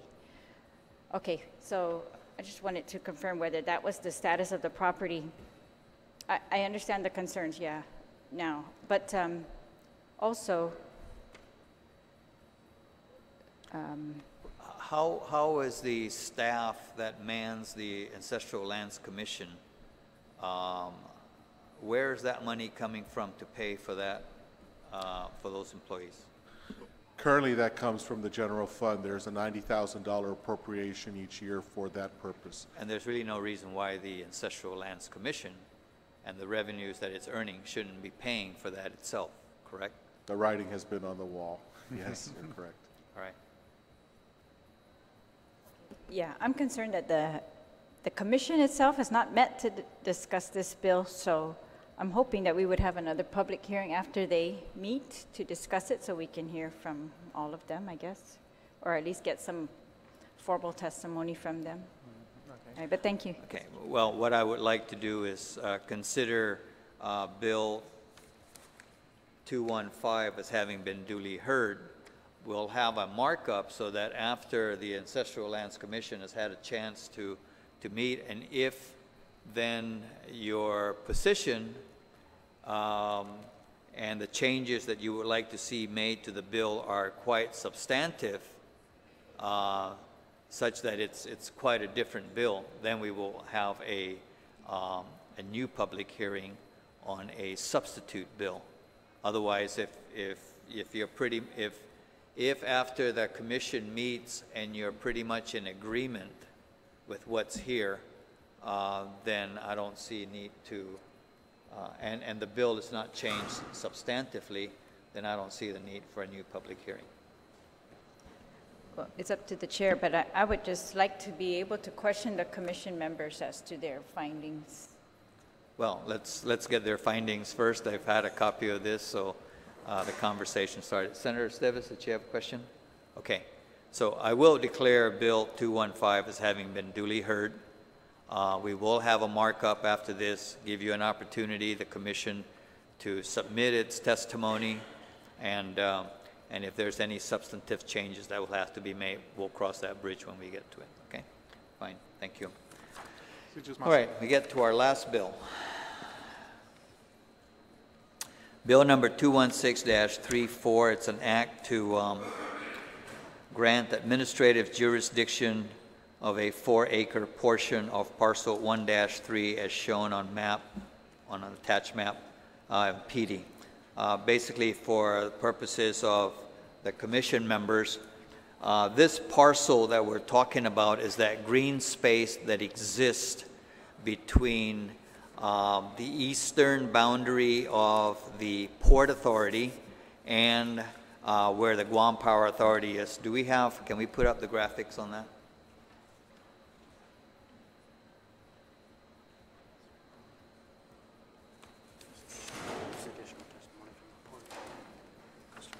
Okay. Okay, so Ms. Brown, if you can go and join them.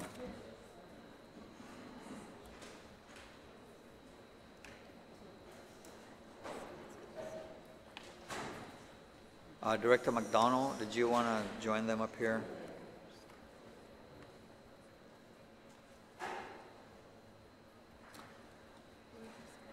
Huh?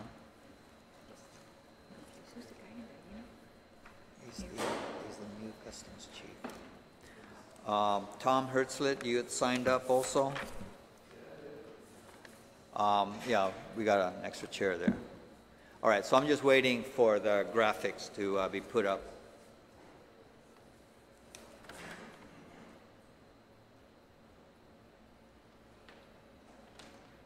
While we're waiting for the graphics to put up, for the senators, in your packet, there's a brief discussion there of a review of the port's master plan, dated the update that was done in 2007, and then there was a update that was done in 2013.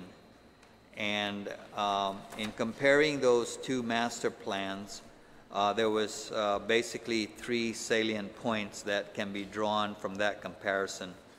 One is that in the master plan, it points out the fact that the key features of a terminal design include space for accommodation of a container inspection station, customs, agriculture inspection, and fumigation facilities. In that packet that I gave you, it cites the page number from where that came from. Another key point was, again, the container inspection station, customs building and scanning equipment, agriculture inspection and fumigation facilities, and other inspection and enforcement facilities are normally provided by the state, other than the Port Authority of Guam. It's provided by the state or federal agencies. And that was a point that was made by the consultant that was putting together the master plan. And then the third key point was that at an April 2013 meeting between the planning consultant and customs, Customs indicated the desired location of these inspection and enforcement facilities. Customs stated in April 2013 that it will be highly efficient if the Customs office is located near the point at which the cargo leaves the port facility, and it will be an ideal location for cargo screening setup. So those were the 3 key points that were taken in the comparison of the port master plan for 2000, that was dated 2007 and one in 2013. Okay, so the area that we're talking about, I guess right now the footprint of, Senators, the footprint of the port container yard, you see the, well, gosh, it's kind of hard to show, but yeah, can you show where GPA is? Okay, GPA is there, and then out to the west is, we go up to the eastern boundary of the port. There. Okay, and then we got all that green space in there. That's an area that comes up to 23 acres. The property that the customs was proposing was that area right now, which I think is being used as the parking lot for the what do you call those? Tractors. Chassis. There you go. Thanks. Yeah, right up there on the, yeah, right there. You see where the cursor is. In the master plan, I believe in 2007, it showed that area as the location where possibly the customs inspection station and the agricultural fumigation station building would be located. Okay, with that, why don't we start with Director Boyer. Did you have any comments to make in there? Maybe to verify that in fact is Gulf Guam land that has been set aside for port-related uses. I agree. It is. Okay. It doesn't belong to customs. It doesn't belong to the port. It belongs to Gulf Guam. Well, let me just present my testimony, and I'll go over those. Bill 216 intends to grant administrative transfer of 4 acres of a portion of lot parcel 1-3 in PD to Guam Customs and Quarantine Agency. Quitclaim deed instrument number 364082 from 1985 released from the United States of America to the government of Guam over 86 acres of land identified as parcels 1, 2, 3, and 4, and as shown on survey map 005 FY82, and I've attached that as an exhibit. And it had some conditions. It had a lot of conditions, but most importantly, the land is to be developed in accordance with the Commercial Port of Guam Master Plan as revised, dated 1981. Now, that's what it said in the deed itself, but since then there have been updates to that master plan. Actual use or development of lands conveyed is subject to approval by the Secretary of the Navy. Easements and other property interests shall be honored, and land use has to be consistent with the Coastal Zone Management Act and also be in compliance with wetlands rules and regulations. Since then, the Port Authority of Guam and the Department of Public Works commissioned a new survey map number 055 FY 2014, which identified a portion of the property identified in this bill as lot parcel 1-3, consisting of over 96,000 square meters or 23.8 acres. I attached to my testimony an aerial overview similar to what we've seen on the screen, which shows the current use of this lot. While the Department of Land Management remains neutral on this intent to grant administrative transfer of government land to a government agency, we do object to the provision that it be the responsibility of the Department of Land Management to survey the property without compensation. Preferable would be the requirement for the agency receiving the property to conduct their own survey to meet their needs, subject to the approval by and recording with the Department of Land Management. Should the Department of Land Management be required to conduct the survey, then we request an appropriation of $36,000 into the land survey revolving fund for this purpose. So my letter, I had 4 different exhibits of all the different maps and the deeds that I discussed in my testimony. Thank All right. you. Thank you. Thank you very much. Well,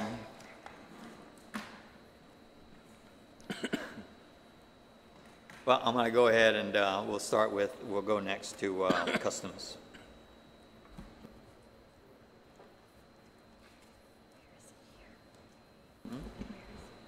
Hafade. Thank you, Senator Tom Addett, Chairman, Committee on Environment, Land, Agriculture, and Procurement Reform. And thank you, Vice Speaker Terlahi, and thank you, Senator Esteves, for having us here to provide testimony. I'm here to provide testimony in support of Bill 216-34. And this is a written testimony, but I'll go ahead and read.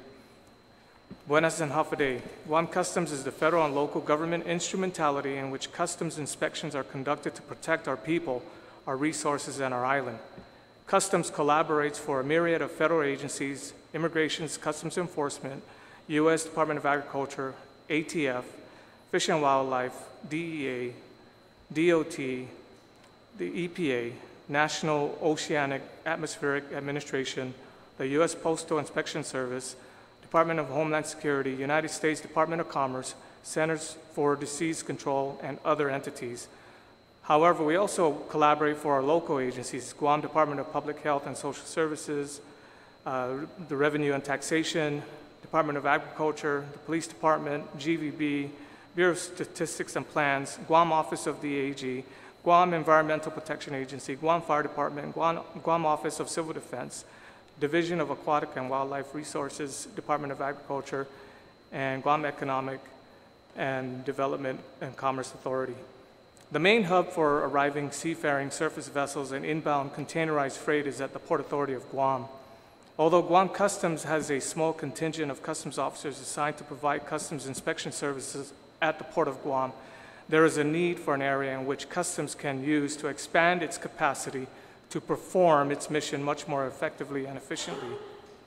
Years ago, at the Port Authority of Guam, Warehouse Number 2 was a designated sterile area in which freight held by customs was placed and inspected and cleared by customs.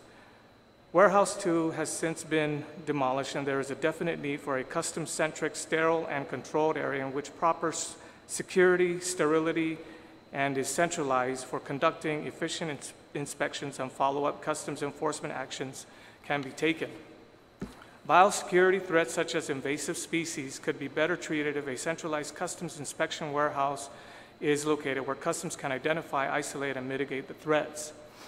Another emerging threat is that of terrorism. Customs needs to have a secured and strictly controlled sterile area in which to operate. The area needs to be large enough to contain a standalone warehouse, customs offices, inspection areas for isolation, safety, and security of containers, cargo, commodities, merchandise, vehicles, or other items that are held awaiting further disposition or action by customs. As part of the Federal Inspection Service, federal border enforcement authorities and entities operate at all ports of entry with space. The facilities for FIS include warehousing space for secure storage of imported cargo pending inspection, administrative office space, cargo inspection areas, primary and secondary inspection areas, and any other space necessary for operations. Because of the lack of resources and the elimination of critical infrastructures within the port for customs, an increase of terrorism concerns from North Korea, as well as biosecurity concerns such as the black widow spiders and rhino beetle, it becomes much more difficult to mitigate and prevent once outside the control of customs. In ports of entries controlled by U.S. Customs and Border Protection, there are facilities as described above which enhance port security and protect its citizens through the use of customs inspectors and the resources and technology they have available. Guam Customs supports the transfer of this property so that it can build such capacity. By having the property under Guam Customs and Quarantine, it would allow us to obtain federal funding or low-interest federal loans to build a centralized customs facility, which would ensure that cargo, freight, and containers can be properly secured, inspections can be properly carried out, and necessary agriculture, washdown, and treatments can be applied in one place. This would create an environment in which containerized and loose freight are much more effectively and efficiently inspected, processed, and released. Thank you.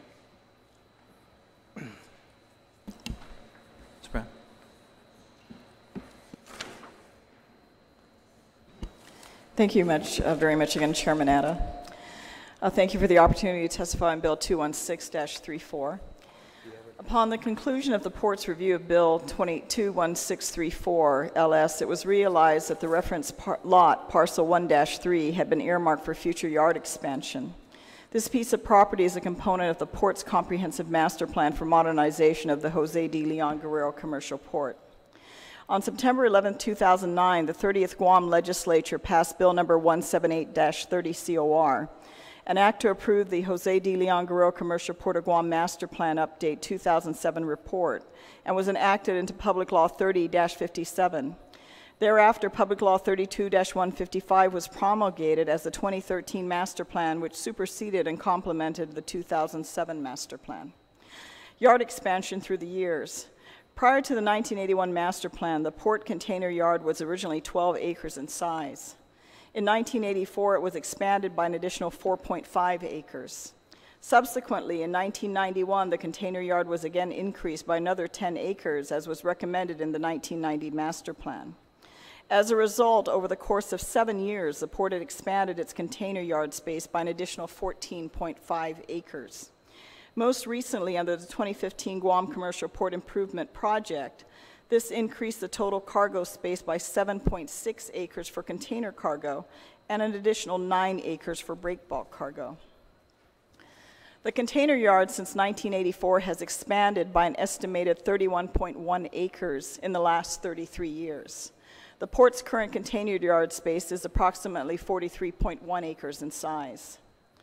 Dating back to 1981, the master plans commissioned by the Port Authority of Guam to include the 2013 Master Plan update have remained consistent with the container yard expansion efforts. Parcel 1 indicated on map 055 FY 2014 will address future port development requirements. It was mentioned in the intent of Bill 216-34 that since the demolition of Warehouse 2, there has been no suitable replacement area in which Customs and Quarantine can conduct efficient inspections and follow up on enforcement actions. However, the port has provided access for the Customs and Quarantine to use the renovated container freight station building to conduct its mission as necessary. The breakdown of the total available space in the CFS building is as follows. The working space that was provided there for our employees was 5,074 square feet of floor space, 147,166.88 cubic feet of area. The secured space, 1,200 square feet of floor space, or 34,800 cubic feet of area. The port is requesting that before this bill moves forward, it be provided the opportunity to collaborate and identify an alternate site that supports Customs and Quarantine's functions without hindering the port's ability to continue future yard expansion. Certainly thank you very much, Chairman Atta, for the opportunity to testify on behalf of our board and our management and our employees at the port, and we certainly look forward to working on a more viable solution with regards to the desires of Customs, but also ensure what will be the inevitable expansion of the Port Authority, that we have this property available to do so. All right, thank you very much. I think certainly the opportunity to collaborate and identify an alternate site or whatever, that's fine. I would leave that to you, but can we come back with some definitive time so that we can then sit down and then see if there's any further changes that needs to be made to the bill. But we, maybe by the end of January, this collaborative meeting will occur, and at the end of January, we'll sit down and see where we need to make changes to the bill. But what I would like to do is go ahead and deem Bill 216 as having been duly heard, and if as a result of whatever the Port and Customs comes up with, the changes to the bill are substantive and we have to substitute it, then we will come back again for another public hearing. If not, then we'll proceed with this with the amendments as necessary. Okay? All right. Vice Speaker, do you have any questions?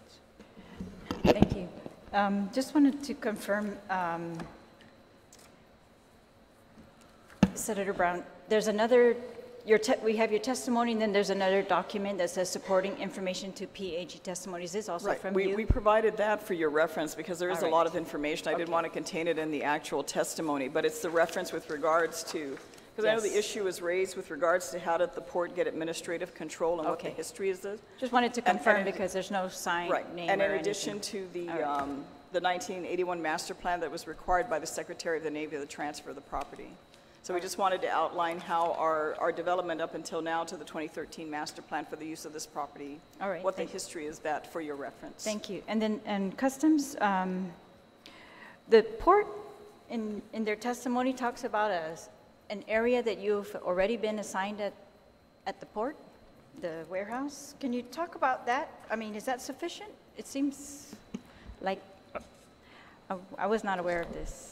So That's how do you utilize this space, and what are your We how are you- currently have plans, and the plans that we're looking at take up almost close to 3 to 4 acres.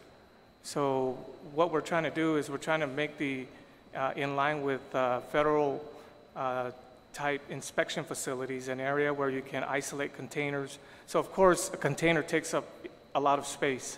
So if you're going to hold like 20 containers in a yard that we need to look at, you're going to need a space, an open area space. So it's not just warehousing space we need. We need a space to house an X-ray system where you can drive in a container, and then it conducts an X-ray scan of the entire container. So yes, we're going to need to build on the capacity that we have. But if we can start, you know, looking at places or an area in the port where there's a choke point, and it becomes much more efficient and effective that if something needs to be checked, it's almost at the end point, and we run it through. It's Right. just like going through the that airport. we're not going to have 20 containers sitting on the customs side, Yeah, so what we waiting. do is we hold the 20 containers and Yes, but just, everything else. how do that- you use the current space? That's my question. Like freights of all kind get put on hold, they get sent there, and the customs officer decides going through. Does the current space fit a container? Are you able to put containers in there and inspect them? You could probably maybe fit maybe a container. Are you not utilizing it for that? How are you utilizing the current space is my question. I just want to know, what are you able to do in the current space that you... We can use it as it's almost as though it's like we're settling for an area that we can put stuff in. And even the warehouse too, I understand it's not your ideal, perhaps, but I am asking you, how are you currently operating with this space so that I can understand what you're not able to do in this space? I know now you want an X-ray machine that you can drive a container through. Okay, so... But how are you using... Okay, so when we have containerized freight, right, we won't bring it to that one area. What we normally do is we have about 9 or 11 container freight stations that act as an extension of the border of the Port Authority and Customs. And so what happens is that we delegate these entities to be able to take the container. So they drive the container out of the port with a seal on it, and it goes to a different area, and it's treated as a sterile area. So what happens is that we send a customs officer, teams of 2, to be able to go do that. But what we're doing is that we're spreading ourselves a little thinly. Can by you speak doing into that. the mic closer so that... Yeah, so pretty much what we're trying to do is the container freight stations act as that extension. So if there's a container that we need to check, who's to say that the truck driver or somebody either gets hijacked or they may be involved in part of the conspiracy to pull the stuff out. So anything can happen once it leaves the Port Authority of Guam and goes over to the container freight station. So what we're trying to do is we're trying to centralize everything back so that we have more control. I hope so. Yes, so that's why I'm asking you, what do you do with the current space at the port that the director has It's said? for smaller amounts of, we normally like smaller type freight that we can have them put there. It's not, you can't take several containers and bring it there, but if like 3 containers go out and you needed to check all three, how are we going to be able to do that with the limited space that we currently have? I just want to clarify, Senator, because the space, of course, is not the most ideal, but just to clarify, because it's been repeatedly said that with the demolition of Warehouse 2, which was part of the master plan to expand the break bulk yard area, that no space has since been provided. And you can bring several containers into the container freight station now. I understand their desire to have a larger facility where they can accommodate all these other requirements that they have. But in the interim, because it is available, they have their cage there. They have the key and access to that. If there's anything they need to segregate and store in that cage. But you could bring a container or two in there. You might not be able to do it all at the same time, but the facility is large enough to bring a container into that area. And that was an accommodation that was made when Warehouse 2 was demolished, and it had to move some of our port offices. So one section of that is set aside for that. But the larger open space area is set aside to accommodate the capacity that was lost when the Warehouse 2 was demolished. Right, and then, so to me, the issue is going to become, so you've currently got this space. How efficient can you be in the space you have versus 4 acres, right? And so I know that would be the ideal space with everything you could possibly dream of, perhaps. Yeah. So, but what if we had to settle for something down. less than 4 acres? Yeah. What would be the, I guess, what would be the requirements? We can use whatever space we have and scale down the I guess the desires or the plan to expand on it. Mm-hmm. But eventually one day we're going to need to build the capacity so that we are in line with the goal of protecting the island and the people from the concerns that presents itself, like the public health concerns, the environmental concerns. No, I'm all for that. Yeah. Do you have a list of like the specs that you need? We have submitted plans, and based on those plans, we can probably scale them down. But where did you submit them to? They're part of our packet to Senator Atta's office. Oh, okay. Sorry. Yeah. So, all right. So we'll take a look at those. Yes. Those describe whether you want a drive-through X-ray machine. Yes. What else? What else do you find to be? Office spaces, areas to isolate and segregate items of interest. What about fumigation? Yes, all of those things are things that we're going to consolidate into. It's almost like a one-stop area so that we can do complete services. How many? Well, all right, I'll take a look at that. And you have those plans, Mr. Chair? All right, and what is the relationship between you and Department of Agriculture? We're okay, we're pretty good. I mean, so who's checking for invasive species? We both are. What happens is we have the Invasive Species Council, and it's run either inland or at the border, and so Guam Customs and the Department of Agriculture meet regularly to discuss matters that deal with. So do they have access to this warehouse space that you've been provided down at the port right now? Well, typically because it's a border issue, we deal with border issues, but that's not to say that that they're not welcome. We're trying to make sure that we have collaboration with all our stakeholders. Well, so let's say we have an invasive species that gets out of the port. Who do we look to? Okay, so what happened I'll give you an there? example of. Could you just describe maybe how did that happen? Okay, so we actually have containers that actually have made it out of the port, and I'll use like the Christmas trees. Okay, so the Christmas trees goes over to Home Depot because we can also allow them to have a container delivered wherever. What happens is that there's a hold on the container, the customs officer comes over, they open the container, and they check the seals, and then they start doing a closer inspection of the trees. Once they find some sort of pest, they close the container, they contact our biosecurity team, which is the customs officers, and they are responsible for providing fumigation treatment. There are certain officers within the agency who have been certified to fumigate and treat for invasive species. And then what happens is after a period of several hours, they come back, open up the container, do more inspection to see if all the invasive species pests have been eliminated, and if not, then they have to do another fumigation. But once it hits inland, our guys are the ones that are still taking care of it. So would you say that the Department of Ag is just advising and not necessarily doing the inspections or the fumigation or that type of work? It's not that they don't. Normally what we do is like when we find a pest, we have to refer it to the Department of Agriculture for them to be able to identify, and we collaborate with them and we get information on how to much better mitigate the threat.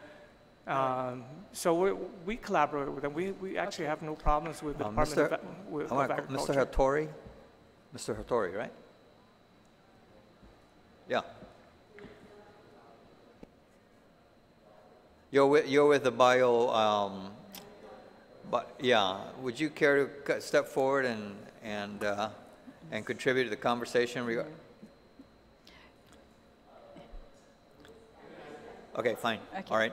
I just want to ask if anyone on the panel is aware of this property being habitat, or it looks like a significant green space. Was there any reason for that might have been in place? Well, actually the property, obviously, because there's been no major development on it thus far. But in terms of, I'm sure that we would have to do all those assessments if we were going to get a clearing and grading permit. But historically, I mean, a large portion of Cabras Island is backfilled, so even with regards to historical issues, even though we still have to go through all those permitting requirements, at least in our most recent expansion, that's less an issue just because of the fact that the property is primarily backfilled. I do want to provide you some history, though, with regards to, as you asked about Department of Agriculture. Prior to 9/11, Plant Protection Quarantine Division used to exist in the Department of Agriculture to do these type of inspections, and they used to do them side by side with Customs. After that, the legislature made the decision as part of what I guess was a consolidation of inspection authorities for both local and federal nationwide as a result of 9/11. So PPQ was absorbed into Customs, including the funding that was provided to PPQ to do those type of inspections. So pretty much Customs became the inspection end for everything, also to include the issues that we're talking about now. And I understand that previous legislature, I guess, provided additional funding to be paid to do additional inspections again. So I mean, those are just things that need to be looked at to clarify how can we maximize the need for it, because we've seen the continued increase of invasive species over the last few years. The most recent one, I'm still trying to remember the name, the gold dust day gecko. And it's not gold at all, it's very green. But that's been a most recent issue of concern we had, because all we need is gecko 1 and gecko 2 to get together, and we got thousands of geckos. So I think we all share the similar mission of wanting to ensure, because the other component here that assists Customs with fair regularity is our Port Authority employees that board these vessels and end up encountering the invasive species. And so certainly we need to strengthen that relationship further, because the opportunity for continued growth of invasive species on Guam is going to continue to be significant if we don't. So we don't argue the need certainly for their facility, and the CFS is an interim facility that they can use. But for the Port Authority, again, we have to figure out what's the best way, because we cannot, it's not in the best interest of the port to have the port sectioned out. Keeping the port contiguous and keeping it for operational and security requirements, that's our most major concern. I think the other things, like I said, if we're allowed, as Chairman Atta has commented, our ability to collaborate and perhaps at the end of January get together and further look at what options of property would be available to assist Customs meeting their mission, but then also not impeding what we know will be the eventual expansion of port storage and operations. Also thinking there might be cost savings if it's included in the port's facility, you know, the inspection facilities, because of security reasons, you know, fencing and guarding the area. Or I know you do that already, and I don't know, I'm just... Granted, it's just... But I'm going to look at the plans it's just where does the rest of the port go when the time comes, and that's why we went through the history of how much the port has expanded, because in the last 30 years has expanded as much as it has. 22 acres is not that significant when you think about it, and that's why it was included on the previous master plan to designate that property for the eventual expansion of the port. Whether F7 ever gets built or not, I think if there's any continued growth of population and economic activity on the island, that is going to be the next phase of property that would require additional yard space for the port. So it's how do we take these mutually critical needs of both entities and make it work without inhibiting one or the other. Right now, my priority is ensuring the yard remain contiguous and that we can operate and expand, because otherwise the cost and challenges will be greater for the port if we don't plan that into the development of what Customs wants to do and what we know inevitably the port will have to do. Senator Chairman, I recognize that there's really two competing objectives. You have the objective of throughput, getting those containers out of there, and then he has the objective of making sure that he properly inspects what goes through and catches things at the border. And so we got to, I guess the meetings that you'll have will be to figure out. I'm not going to get into the issue of, I'm just looking at starting the conversation of providing the land space that's needed so that when they go out and look for grants, they can, and they ask the question, they're asked the question of, do you have site control of where you plan to build? He's got to be able to say yes. Also, Mr. Chairman, the possibility, because we did talk to GPA when we were looking at what are the possible options to site the port facility, the new port administration building. Of course, we're not looking at GPA's property, but we were concerned about emissions issues. And so down the road also, not may address their more immediate need, but the question is, what is GPA going to do with the property if they're no longer using it as a power plant? Because there is no new property being developed at Cabras. This becomes a very finite resource now moving forward on what do you put where, just because it is a very limited land space, and yet the demands for the use in that area are continuing to grow. Right. Okay, Senator? Thank you, Mr. Chairman. Chief, you brought up a couple points with regards to land space, and you used some terminology, and I guess just for the benefit of the public at large, I'm going to ask you a couple questions, and if you could just elaborate a bit more. Can you just define really what you're talking about so everybody's aware what a sterile area actually means? Well, when you refer to a sterile area, for the purposes of customs, it's an area that is any point where goods, people, freight come in that haven't been cleared yet. Therefore, you have to ensure the integrity of that area. You have to ensure that that area is properly safeguarded and that nothing moves out until properly inspected and released. So it's just like the airport. And that's done specifically and only by customs officers. They're the final authority. For just any to clarify freight for the coming record. in, yes. Now, typically, the containers that you guys inspect, can you go over what a frustration process is for the public? Just so people can so for the record, we have an understanding of the type of space requirement you might be needing if you were to use one of the tools available to you, such as frustration of cargo.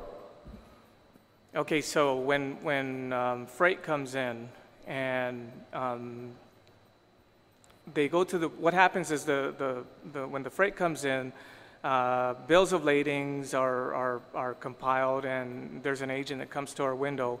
They present these documents to the officer who conducts a review of all the documentation, and they go through in their mind, does it need any application of use tax? Are there any documentation that is necessary to facilitate the cargo? Is it missing a business license? All these little things come into play.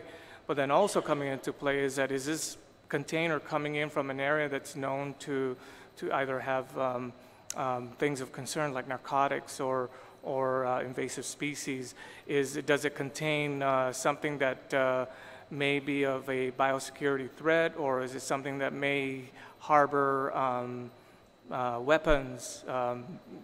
There's so many things that come in, and then there's a demand for service. And so for us, what we're doing is, if we can create an environment that becomes a little bit more efficient and effective by centralizing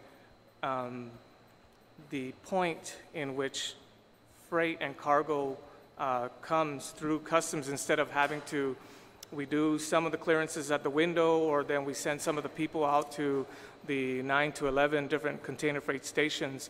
Right now, we're having to spread resources thinly, and so as a result, the public has to wait sometimes, because we only have a limited number of resources that can go out.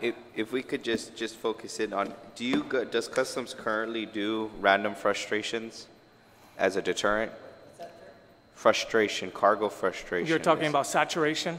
Yeah, it's when you actually physically remove everything from the container and do a thorough inspection. When you're dealing with 100% saturation is when we feel that, based on intelligence, that there's reason to believe that there's something in a container. What we would have to do is we would have to make sure that the container gets isolated, and if that's at a container freight station, or if that's over at a place of business, we normally send resources up there, and that saturation could take 5-6 hours. Is that area supposed to be meet requirements for physical security?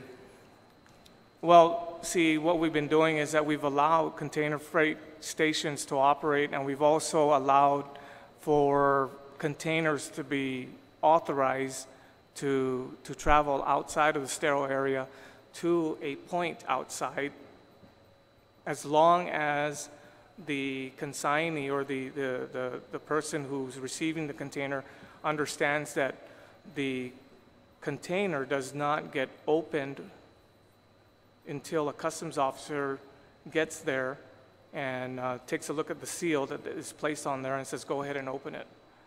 And to go back to the example you got, just for clarification, when we were talking about invasive species and the container at Home Depot, that would be an example of one of those on-site inspections, right? So the container actually made it from the port to Home Depot, but the inspection actually doesn't happen. That bolt stays on until the customs officer physically goes up there and is present while they open the container, correct?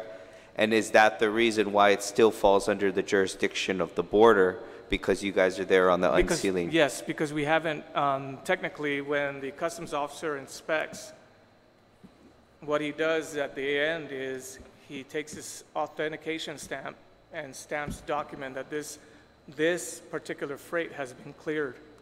So anything outside of that process and the actual border, is that when it would fall under Department of Agriculture? Once it's been released from customs, then technically we're complete with our process. Yeah. Do you see, if you had the facility you were looking for, do you see a decrease in some of the on-site inspections? Yes. Okay. And do you feel that's problematic? Because sometimes, I mean, I can imagine, right, you're at Home Depot, because you have limited facilities, you have to do these on-site inspections. Once you crack open that container, you can close it up right away, but you never know what's already happened, what's already occurred in terms of either infestation or invasion from an invasive species. Or, like as you said, there's a hole in the container. And so I think that's problematic of... So is that a necessity, though, right now, doing the on-site inspections, right? Because you don't have the proper isolation facilities? It's needed to, right now it's needed because we don't have the space to be able to do all the processes that we need. And what we're trying to do is we're trying to build on the capacity that we currently have. So if you had the space, then the containers would not even have to leave the sterile area at all? If we had an appropriate amount of space and the appropriate amount of resources, yes. Thank you, Chief, and that's just what I wanted to, elaborate a bit on for the record. Thank you, Mr. Chairman. Thank you very much. Mr. Hertzlet, you wanted to add something from the Chamber of Commerce end? Can you turn on your mic, please, and speak into it? Yeah. Thank you, Senator. I have only one quick comment on it, which wasn't really touched on it, except you alluded onto it, and it was the private sector possibly utilizing the same facility for unloading heavy containers due to that new test, due to the waste station situation. And therefore, a container would have to can't pass really the weigh station, and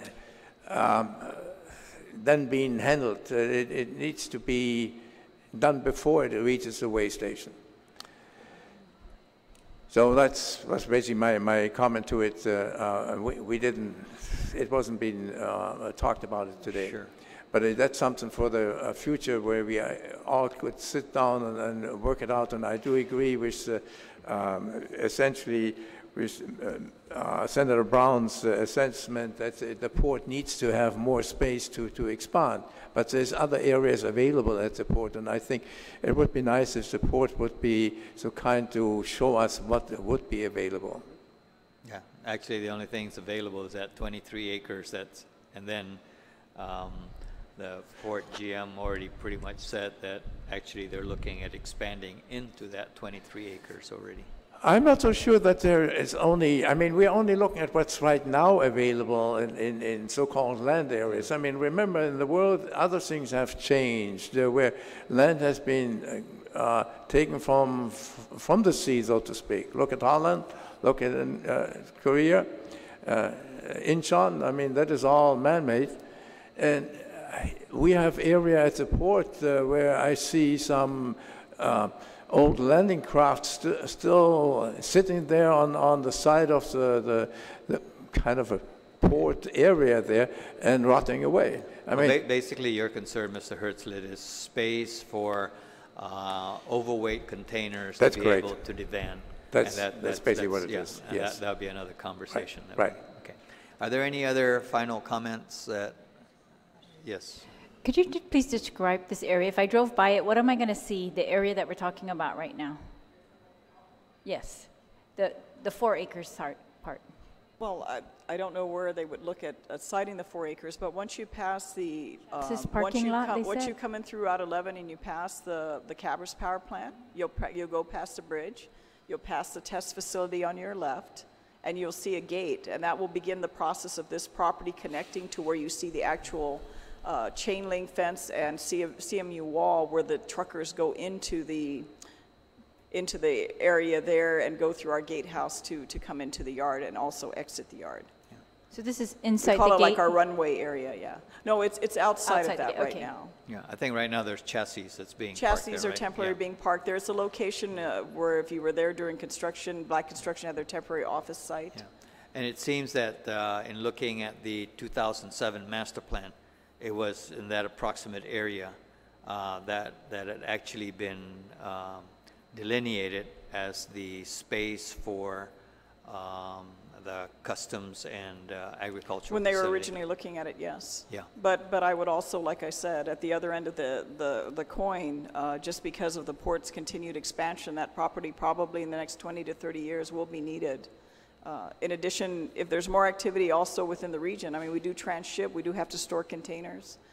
From our end, of course, we just want to make sure we have the space to do that, because even now, even with the most recent expansion that DOD invested in, there's some days you drive there and even that space now you see occupied with containers that are stacked. So, you know, it's just to keep that in mind, because that's not too far down the road. Okay. All right. So we'll consider Bill 216-34 as having been duly heard, with the understanding that by the first week of February 2018, we will have a markup hearing to see if, as a result of the collaborative work between Customs and the port, we need to make further changes to the bill. If the bill does not change substantively, then we'll proceed forward with the amended version. If it does change substantively, we'll have to introduce a substitute version and have a new hearing on it, okay? All right, so with that then, there's nothing else further on the agenda, and we'll consider then this public hearing to be adjourned, and it is now 5 minutes till 5. Thank you very much.